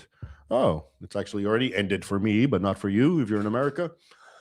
So on May 29th, the Sword of Islam scored literally one of its greatest, if not greatest, victories, at least symbolically. And this would be the sack of New Rome, also known as Constantinople, or today as Istanbul. It was by far the most symbolically significant, as I indicated, and for many reasons. First, again, New Rome, as it was known, Nova Roma, known today as Constantinople, was a living and direct extension of the old Roman Empire. And it was also the current capital of the Christian Roman Empire, which we call Byzantium, but is better known as the Eastern Roman Empire. Eastern as in not the Western old Rome, but the Eastern one, which lived on in Constantinople, which was its capital. Remember, Constantine founded Constantinople. I was going to say 325, but that's a Council of Nicaea. But so some years, I think, before that, he founded Constantinople. And he called it Nova Roma. It was the new Roman capital, and he was a Roman emperor, and that became the capital of Rome. So that was Rome. There were two capitals, Old Rome and New Rome, and then Old Rome got conquered, as we know, by the barbarians. But New Rome persisted. And then eventually people called it in honor of Constantinople, the city of Constantine. Anyway, so that's what remember this, we're really talking about the Roman Empire, not the pagan Roman Empire that fell to the barbarians in the 5th century and later, but we're talking about the official Roman Empire, because it had two capitals. This was the case before the conquest, and it was created because it was so vast, the emperors themselves made it two capitals, and one of the capitals persisted. So it's the Roman Empire. I don't know why well, I'll get into it. Okay, so that's the first reason that it was very important to Islam to conquer it. They saw it as the Roman Empire. And the second was its cyclopean walls, because it was renowned for its many walls, had actually prevented Islam from entering Europe for 7 centuries, because Constantinople was basically the eastern gateway of Europe. So it really dealt with and withstood Arab and non-Arab forces, coming from the east for centuries. And beginning with the first Arab siege, which actually was in 674 and lasted for 4 years. And then there was another major siege, which I talk about at some length. I think I mentioned it to you earlier, the second Arab siege of Constantinople in 717, which lasted for a year. And when that one also failed, it became like an obsession for the Muslims to conquer Rome, because they had tried to, they failed. It was Rome. And the third reason was Muhammad in the hadith said that whoever conquers Constantinople, which he called Rome, would receive forgiveness of all sins, which is synonymous with he would be sent to the highest levels of paradise with the Houris. Okay, so as you can imagine, a lot of Muslim men wanted to conquer Rome, New Rome, Constantinople.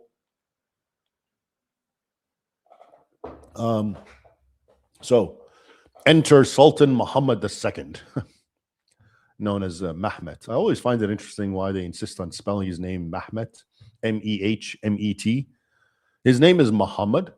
Mehmet is the way a Turk would pronounce Muhammad. So we've taken the Turkish pronunciation and transliterated it and made it look like it's a different name when his name is just Muhammad. The Turks may pronounce it differently, but it means Muhammad.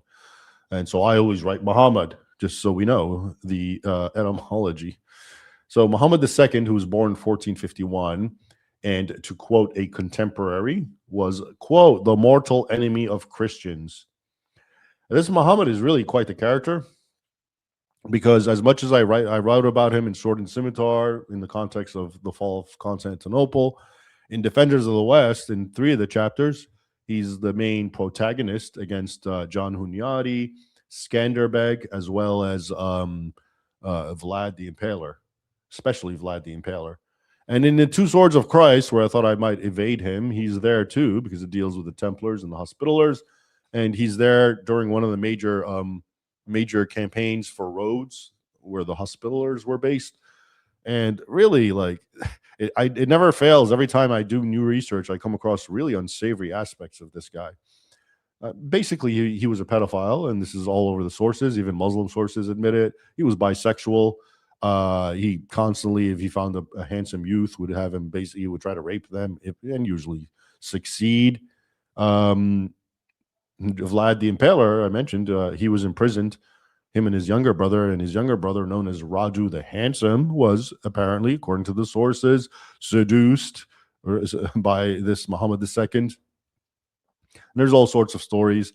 So in the 2 Swords of Christ, he was apparently enamored by a very beautiful slave girl, Grecian slave girl, I think. And to the point that his men started grumbling and saying, oh, Muhammad's lost his passion for war and jihad.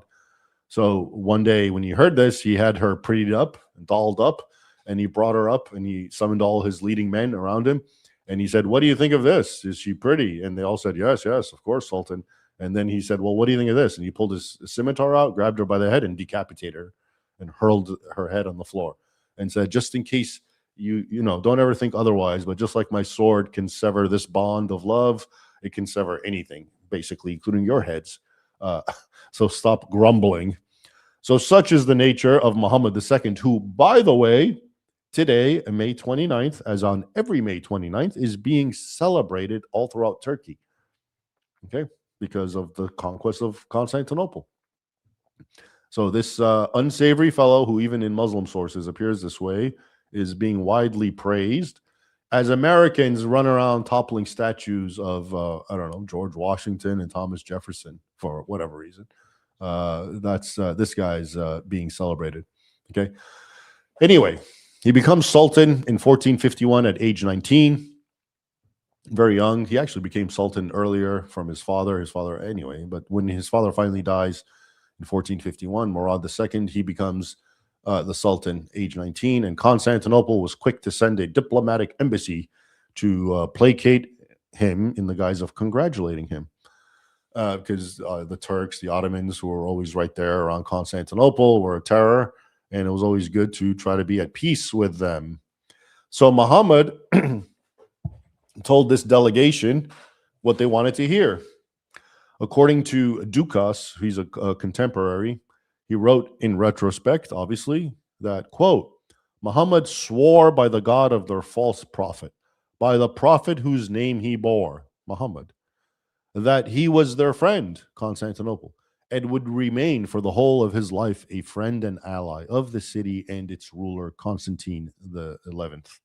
Okay, so that's what he was told. Now they believed him, but of course, Muhammad was taking advantage of, quote, the basest arts of dissimulation and deceit, to quote Edward Gibbon. Peace was on his lips while war was in his heart. Sounds familiar, no? So basically, once again, we're dealing with Muslim deception of naive Westerners.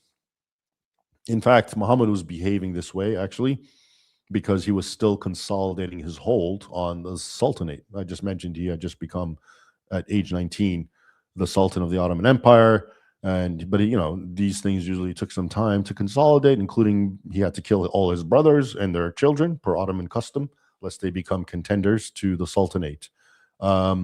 Then once that was done, 2 years later, by 1453, the city, Constantinople, watched helplessly as Ottoman battalion after battalion made its way to and surrounded Constantinople by land and sea. One contemporary remarked that Muhammad's army, quote, seemed as numberless as grains of sand spread across the land from shore to shore. In the end, according to the sources, something like 100,000 jihadists, essentially, Muslim fighters, and 100 warships came. Against this, very, very few Western Europeans came to Constantinople's aid. And in the end, all they had was something like 7,000 fighters, defenders, 2,000 of whom were foreigners. And these men made ready to protect 15 miles of walls of Constantinople. And all they also had was 26 ships to help patrol the harbor. So vastly, vastly outnumbered, as usual. So Muhammad commences bombardment once all his forces and catapults and cannons, and this is one of the main things, fire powder had, of course, reached Europe, and now they had cannons. And Muhammad brought some massive cannons. They were pretty primitive at the time. It took them a long time to load and shoot and whatnot, but they still were pretty effective, as you'll see, against the walls. One of them was made by a trader, a Christian trader by the name of Orban, who may have been Hungarian or German.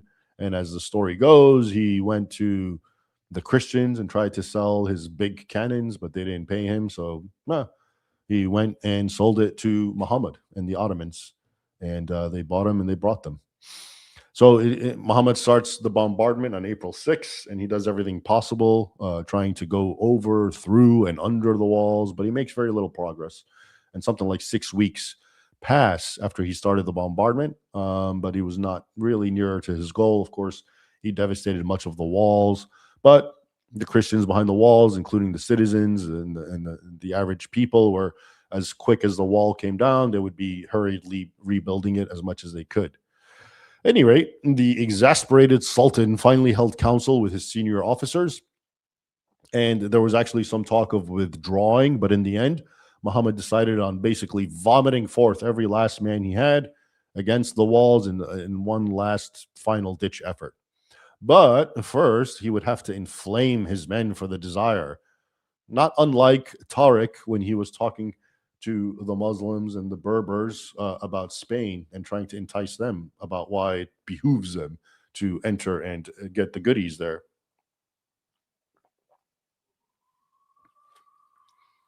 So Muhammad rallied his men around him, and he said, quote, "As it happens in all battles, some of you will die, as it is decreed by fate for each man. Recall now the promises of our prophet concerning fallen warriors in the Quran. The man who dies in combat shall be transported bodily to paradise, and he shall dine with Muhammad in the presence of women, handsome boys, and virgins." Okay. If you want that source, it's in Sword of the Scimitar, chapter 7. I'm not going to look it up right now. But that's the words attributed to him by a Muslim historian, which is kind of interesting because if you look again at modern histories, what is this?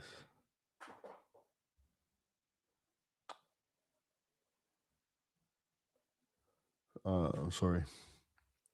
If you look at the modern histories, they always present this Muhammad II as a very cynical secular ruler who didn't really care about Islam. And honestly, that may be the case. Who knows? No one knows what's in his heart. But it's also telling that he knew how to rile Muslim fighters by using jihadist logic, which means this logic has been around and everyone knows it and everyone uses it.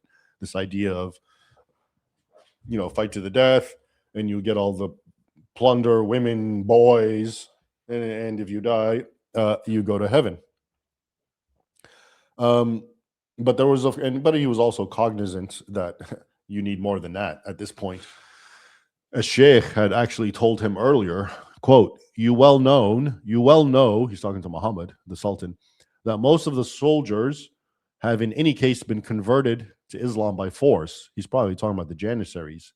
These were European boys that were seized from European Christian families and forced to become Muslim and trained to become soldiers, Janissaries. The sheikh continues, the number of those who are ready to sacrifice their lives for the love of Allah is extremely small. On the other hand, if they glimpse the possibility of winning booty, they will run towards certain death. Okay? That's what the Sheikh Ashkatim, I think his name was, said to Muhammad.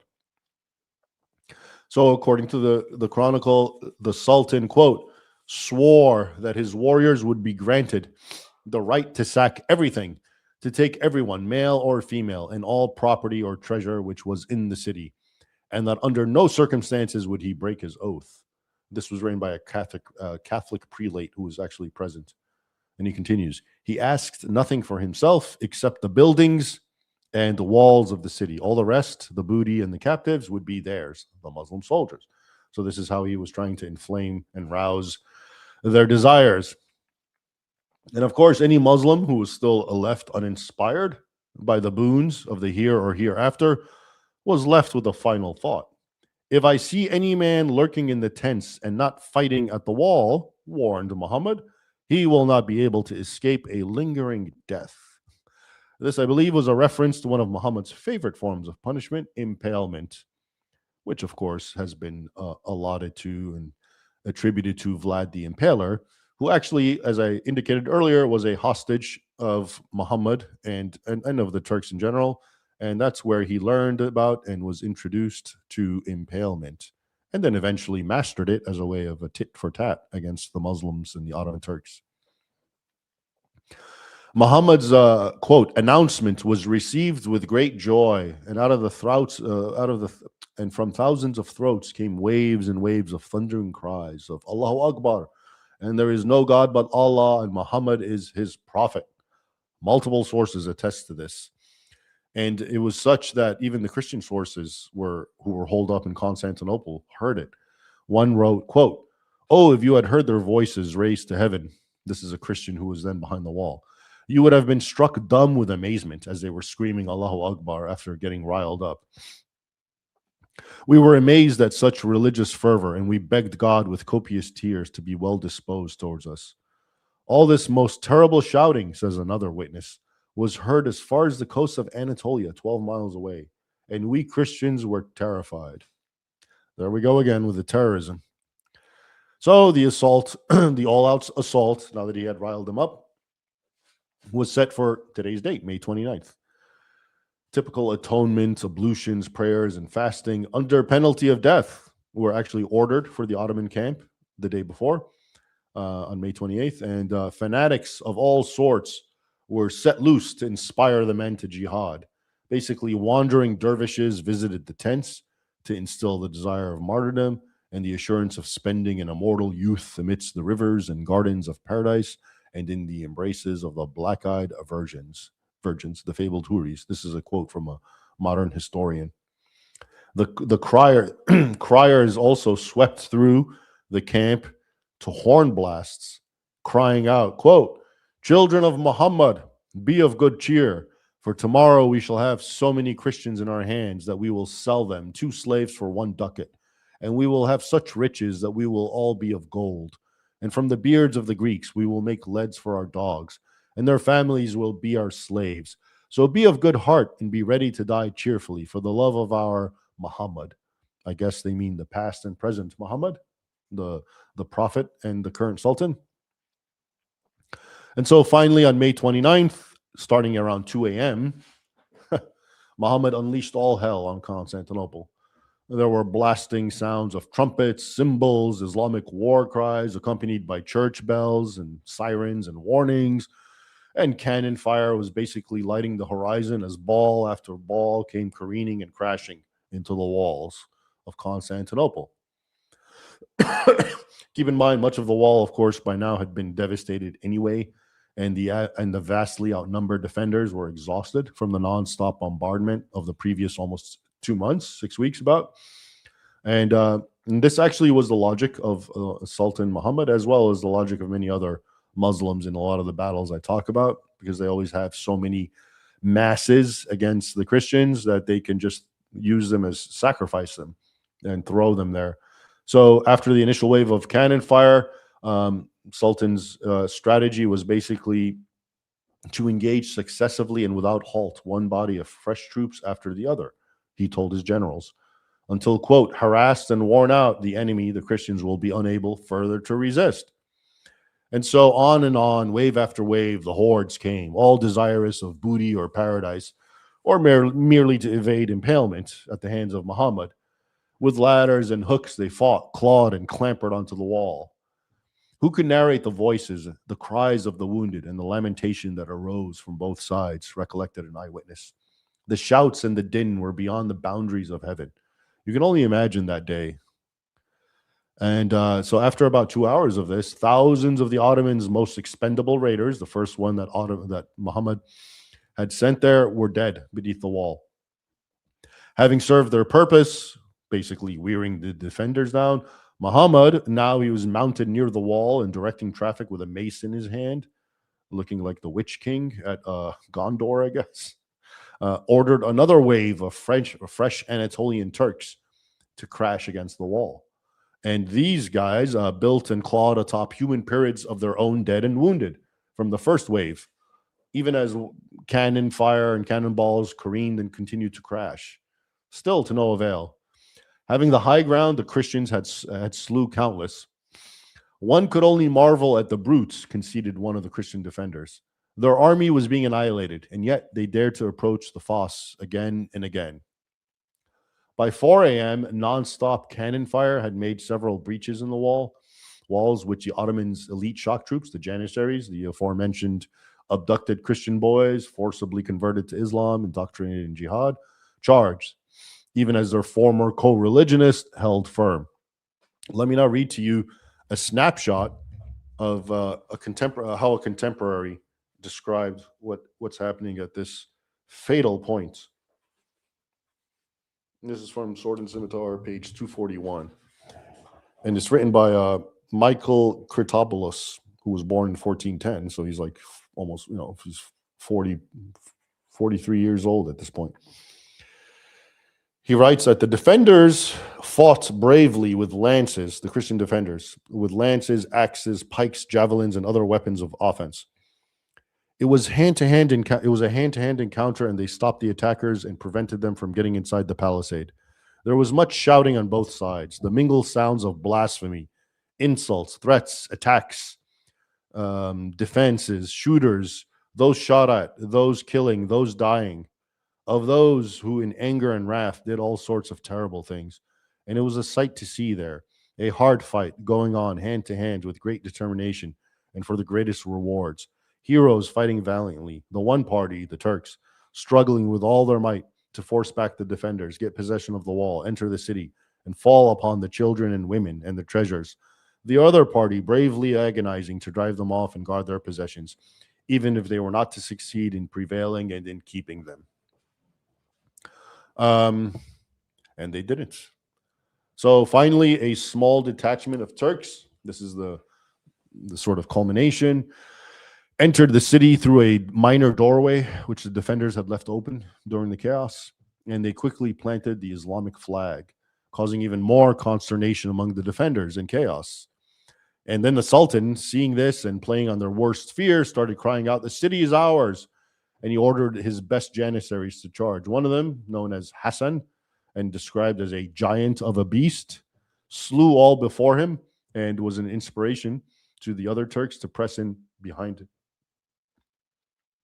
He was eventually killed with a well-aimed stone, kind of a David and Goliath thing. Well-aimed stone took him down, but he was still seen fighting on one knee with his scimitar until he was riddled and overwhelmed by our arrows, at which point he was, of course, welcomed into paradise by the Houris. By then, The host of the enemy were on our walls, and our forces were put to flight. So this is the capitulation now. Mass chaos. Thousands of invaders finally made it. They flooded in and slaughtered the outnumbered defenders. Others were trampled underfoot and crushed to death by the press of men. Crying, "The city is lost, but I live," Emperor Constantine XI stripped and flung off his royal regalia and, according to the chronicle, spurred on his horse and reached the spot where the Turks were coming in large numbers. With his steed, he knocked the impious from the walls, and with his drawn sword in his right hand, he killed many opponents, while blood was streaming from his legs and arms. Inspired by the sight of their lord, men shouting, quote, "Better to die," rushed into and were consumed by the oncoming Muslim throng. Remember, vastly outnumbered. We're talking like, by at this point, for every Christian fighter, there's probably 20, 25 Muslims attacking. And then the chronicle says the emperor was caught up among this rush, fell, rose again, then fell once more. And so he, quote, "died by the gate with many of his men, like any commoner, having reigned for 3 years and 3 months. And on that May 29th, 1453, the then 2,260-year-old Roman state died with him." And the saying, another, which was a famous saying, was fulfilled. Quote, "It started with Constantine the Great," who I mentioned, who founded Constantinople or New Rome in 325, I think. And it ended with Constantine, this final one. So that is today's date, which is, as earlier today, was being celebrated all throughout Turkey. And I haven't even gotten into what happens once all resistance fell, and once the Muslims had completely taken over Constantinople. I'm talking about the atrocities, the things they did to the women and children, the things they did to the men, and I mean sexual things too. Really, really graphic. It's in here. I don't know if we have time for me to peruse through it, but if you have it, it's in the chapter. It's called The Denouement of Jihad. It's like 6 pages. In short, just nightmare after nightmare, like rapes in the street, men being raped, men being forced to perform sexual acts on Muslims, things being done to boys and girls, women being gang raped on the altar of Hagia Sophia with crosses underneath their heads or Bibles. Every church systematically pillaged, destroyed, icons broken, crosses burned, everything you can imagine happened on today's date, which is amongst Greeks and other Orthodox a day of lamentation, even though it's being celebrated in Turkey. Okay, but be that as it may, by holding out against Islam for as long as it did, 8 centuries, it's believed that Constantinople, New Rome, played a very major, though forgotten, role in saving the West. A historian who's written a whole book about it, John Julius Norwich, writes, quote, "Had the Saracens captured Constantinople in the 7th century rather than the 15th century, all of Europe and America might be Muslim today."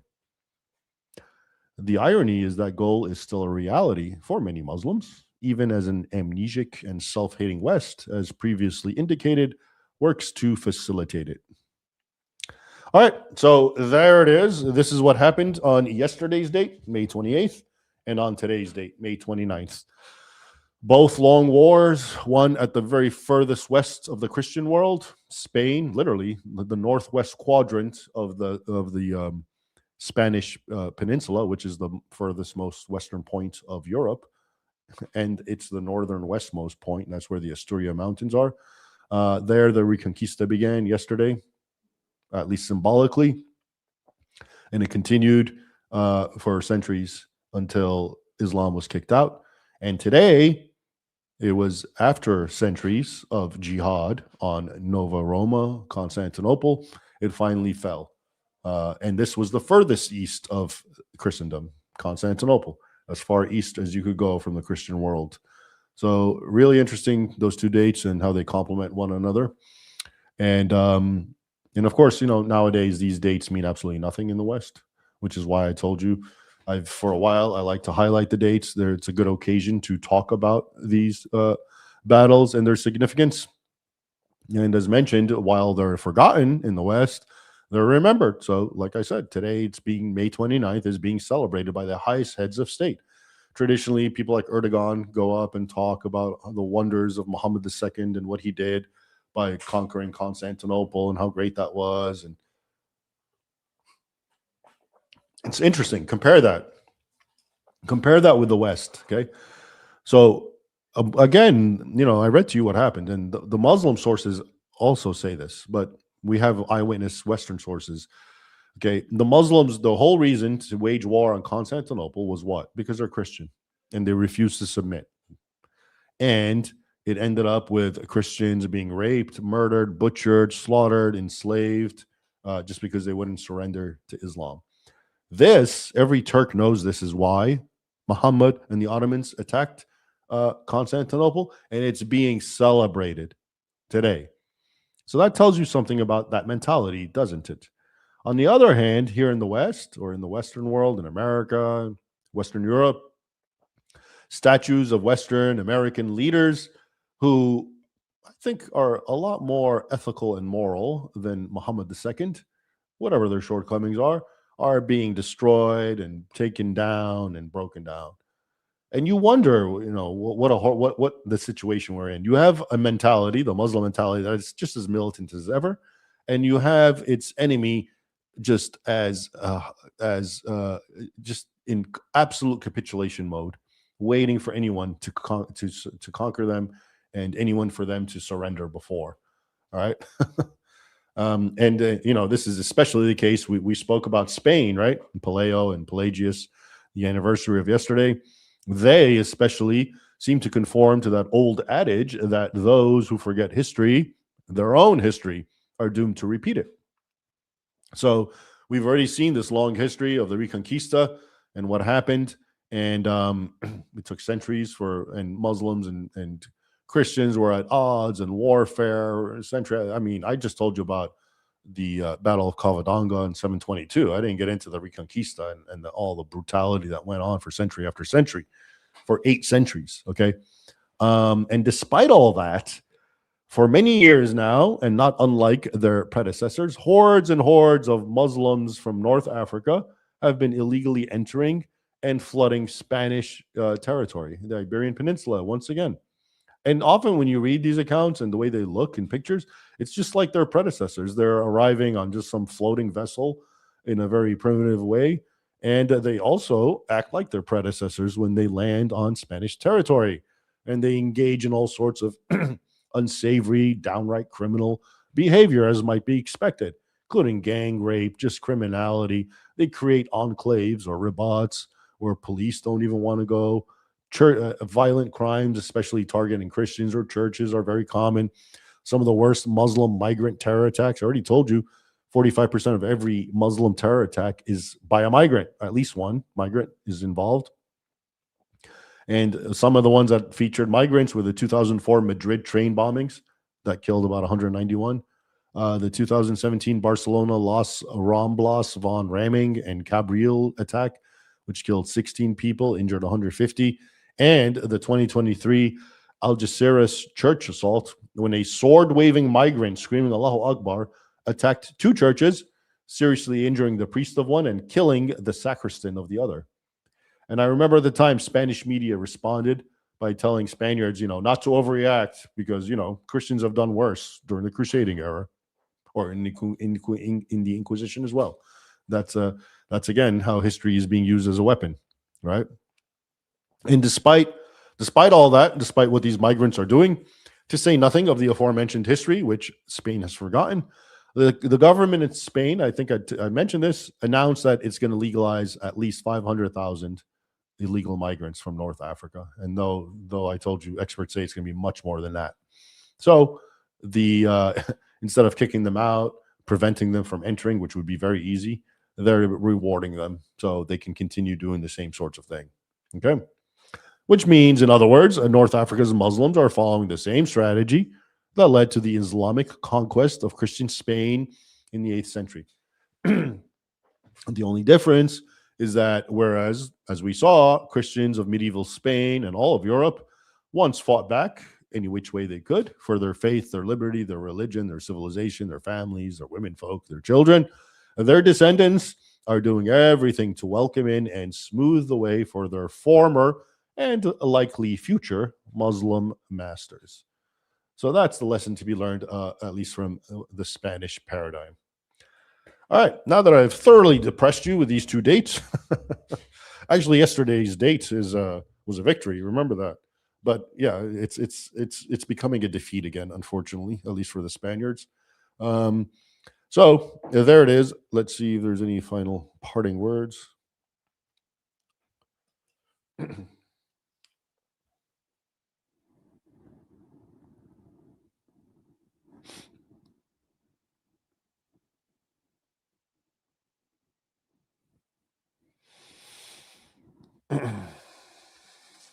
Last Crusade. Can you explain why some Muslim apologetics are saying that Aisha wasn't actually 6 years old because Muslims count age of women by when they first have their period?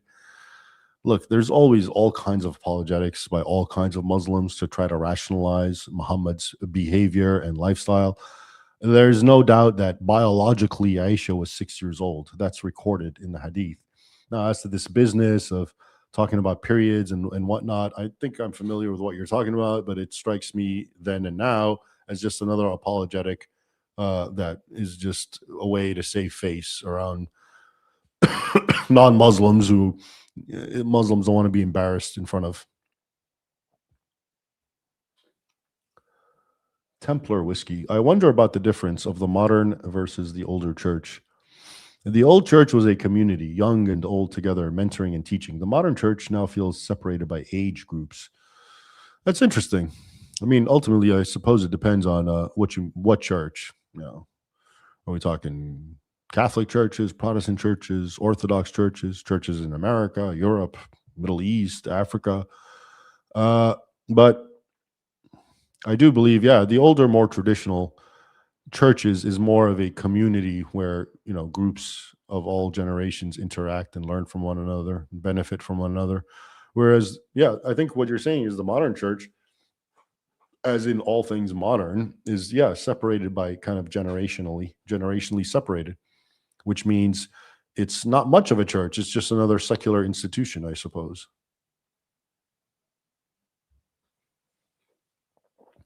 Lies destroy lives. I know you get sick of me asking you to say this, but your live stream about Takeya and short video about Taureya are a must watch. Well, thank you. No, I don't get sick of it. Thanks for bringing it up. And if you say so, yeah, I mean, I like them too. I'm actually going to be writing and republishing an article about Takeya because everyone wants. I've been writing about this Takeya and Islamic doctrines for very, very long. My first article came out, I think, in 2008 by Jane's Islamic Affairs Analyst, and it created something of a scandal for Jane's Islamic Affairs Analyst later on. Anyway, but thanks for mentioning them. Yes, I hope everyone goes watches those videos and stay tuned for articles on said topics. Christy Avram, do you think that the Catholic Orthodox schism played a role in the fall of Constantinople and overall in the bloody history of the Balkans? Well, that's the official history, is that it did. But even before, the events that I just relayed to you, the fall of Constantinople, May 25, 1453, the Orthodox had actually submitted, I think it was a Council of Florence, to some sort of papal authority. They did what the Catholic Church required for them to send aid, and very little aid came anyway, for whatever reason. But yeah, the schisms, all in all, they did create problems. But as I mentioned earlier, not as much, especially in the early years, as we think. The schism, what is it, 1054? But in 1091, we have the first, or 1095, we have the First Crusade. And if you look at it, the schism has absolutely no impact on it, because it was Eastern Orthodox Christians, including the Emperor of Eastern Rome, Alexius, who's Orthodox, calling for aid from the Catholic Roman Church, Pope Urban II. Nowhere do you see documentation or anything about the Catholics saying, well, maybe we won't help them. no, they immediately came to their aid, and you don't really see it amongst the lay folk. So, uh, so did it play a role? Possibly it played a role, because the Catholic world in the 15th century had a lot of forces. They could have theoretically sent a lot more men to help, and who knows? Maybe they could have prevented the Islamic takeover. Much later, you do have these Catholic leagues that go, for example, the Battle of Lepanto, which featured many Catholics working in unison, and it was a victory against the Ottomans when victory was not assured. So lies destroy lives. Faith grows when it is exercised. Try to be brave, Christians. To try to be brave is to be brave. George MacDonald. The cowardly will not enter the kingdom of God. Yeah, good words. Bravery is a good thing, especially for Christians. Christians just need to lose this mentality they've been conditioned into, which is like, doormat Christianity. This idea that, anything that's heroic or masculine is somehow not Christian. Jesus Christ was about as masculine as they get, if you really want to look into it. I'd always find it amusing when there's all these verses in the Bible, and if you really read them, I mean, there's like toxic masculinity behavior there. It's not, but I mean, that's what it would be dismissed today as. And it's almost like people read it and it doesn't register in their mind, because all they notice is just the passive turn the other cheek kind of thing. It's there, but people just don't see it because they don't want to. Anyway, thank you all for joining me. So there it is. These are the significance of today's date and yesterday's date. And let me know in the comments if you'd like more of this. Usually I write about this. I rarely make videos. Definitely not live streams. This is my first where I talk about these battles and their significance. And let me know if you'd like me to do any more. Moving down the line, I will. And let me know if I feel bad. I wanted to talk about Antioch and Acre. And both of them, I told you, once campaigning season begins, there's no end to dates that have important showdowns. And one was actually August 18th.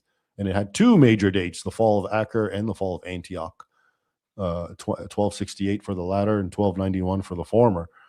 I wrote an article about it. Actually, I was going to read from it, but I'll just show it to you.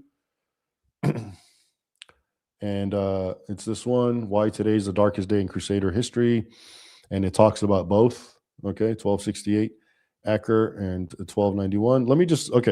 I'll just read to you a couple of quick quotes. So after the fall of Antioch, this is Crusader held Antioch, May 18, 1261.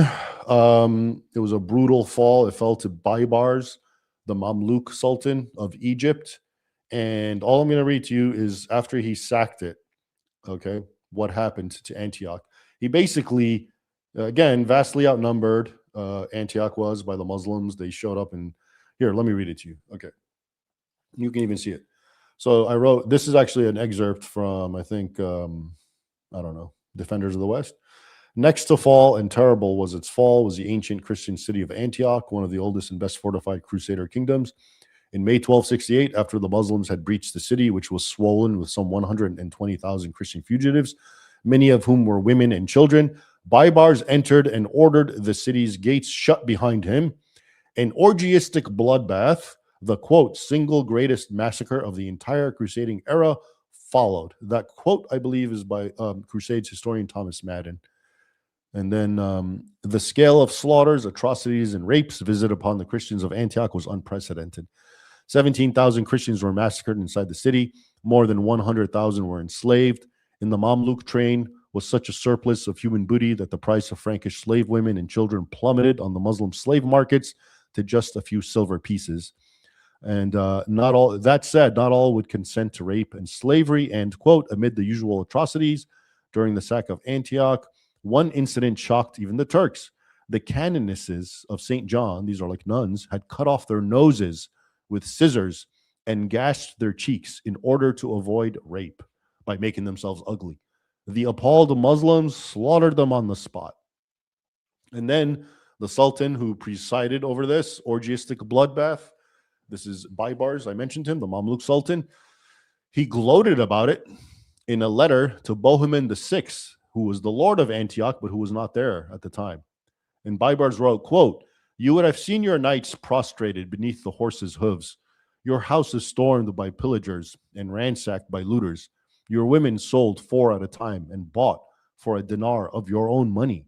You would have seen the crosses in your churches smashed, the pages of the false testaments, meaning the Old and New Testament, scattered, the patriarchs' tombs overturned. You would have seen your Muslim enemy trampling on the place where you celebrate the Mass, cutting the throats of monks, priests, and deacons upon the altars, bringing sudden death to the patriarchs and slavery to the royal princes. You would have seen fire running through your palaces, your dead burned, your palace lying unrecognizable, the church of St. Paul and the cathedral of St. Peter pulled down and destroyed. Okay, so that was last week, May 18th in Antioch. And then on that same day came the fall of Acre in 1291, so a little over 30 years later. And with it was the final expulsion of the Crusader territory. And again, I'm showing you my article. I'm just going to read a couple of quotes. So the Templar of Tyre wrote the following about that day, May 18th. Quote, "Know that that day was terrible to behold. The ladies and other lesser folk came fleeing through the streets, their children in their arms, weeping and despairing, and fleeing to the sailors to save them from death. And when the Saracens came across them, one seized the mother and another the child, and carried them away from place to place, separating them from each other. Once there was a quarrel between 2 Saracens over a woman, and she was killed by them. Another time, a woman was led away captive, and the infant at her breast was thrown to the ground, where the horses trampled on it, slaying it thus.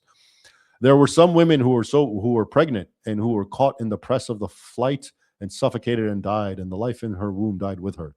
And there were some women whose husband or child was lying ill or wounded by an arrow at their lodging. They left them alone and fled. The Saracens slew them all. No one could adequately recount the tears and grief of that day, the pitiful sight of the little children, tumbled about and disemboweled as the horses trampled upon them. There is no man in the world who has so very hard a heart that he would not have wept to see the slaughter." And as usual, the Sultan of this particular sacking, like Baybars before him, the Sultan is Ashraf Khalil, also sent a letter boasting of his handiwork to another Christian king, boasting, and he wrote, quote, "We have conquered the city of Acre that was the seat of the true cross." Excuse me. "Our glittering swords consumed all Hospitallers and Templars and Teutonic knights. We leveled their churches to the ground. They were slaughtered on their own altars. And the patriarch himself was delivered into tribulation." This is the elderly Nicholas of Hanapas, who, even though he was offered many chances to escape by a boat, remained in Acre until he drowned trying to save other Christians on that May 18th. Continues the Sultan. "And you can see a vast amount of treasure has come into the hands of our men, and so many women that they were sold for a drachma apiece. And you can see the towers of Acre have been razed to the ground and turned to a wasteland. It will be to your advantage to come personally with your lords and 2 years' worth of tribute to our lofty doors, as a man who values his personal safety and his kingdom and does not try to evade our great power. You can be certain that nothing will escape me after the destruction of Acre." He's basically sending this boast to this king to make him come and pay him tribute, showing him, what'll happen if he doesn't. Okay. All right. So what more can we say? That's the situation. That's the story. And that's where we're at.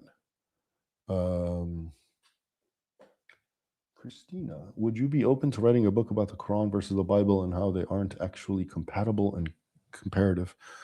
Yes, I would be open to this, but my writing list is quite extensive at this point, and most of it is really in the historical realm.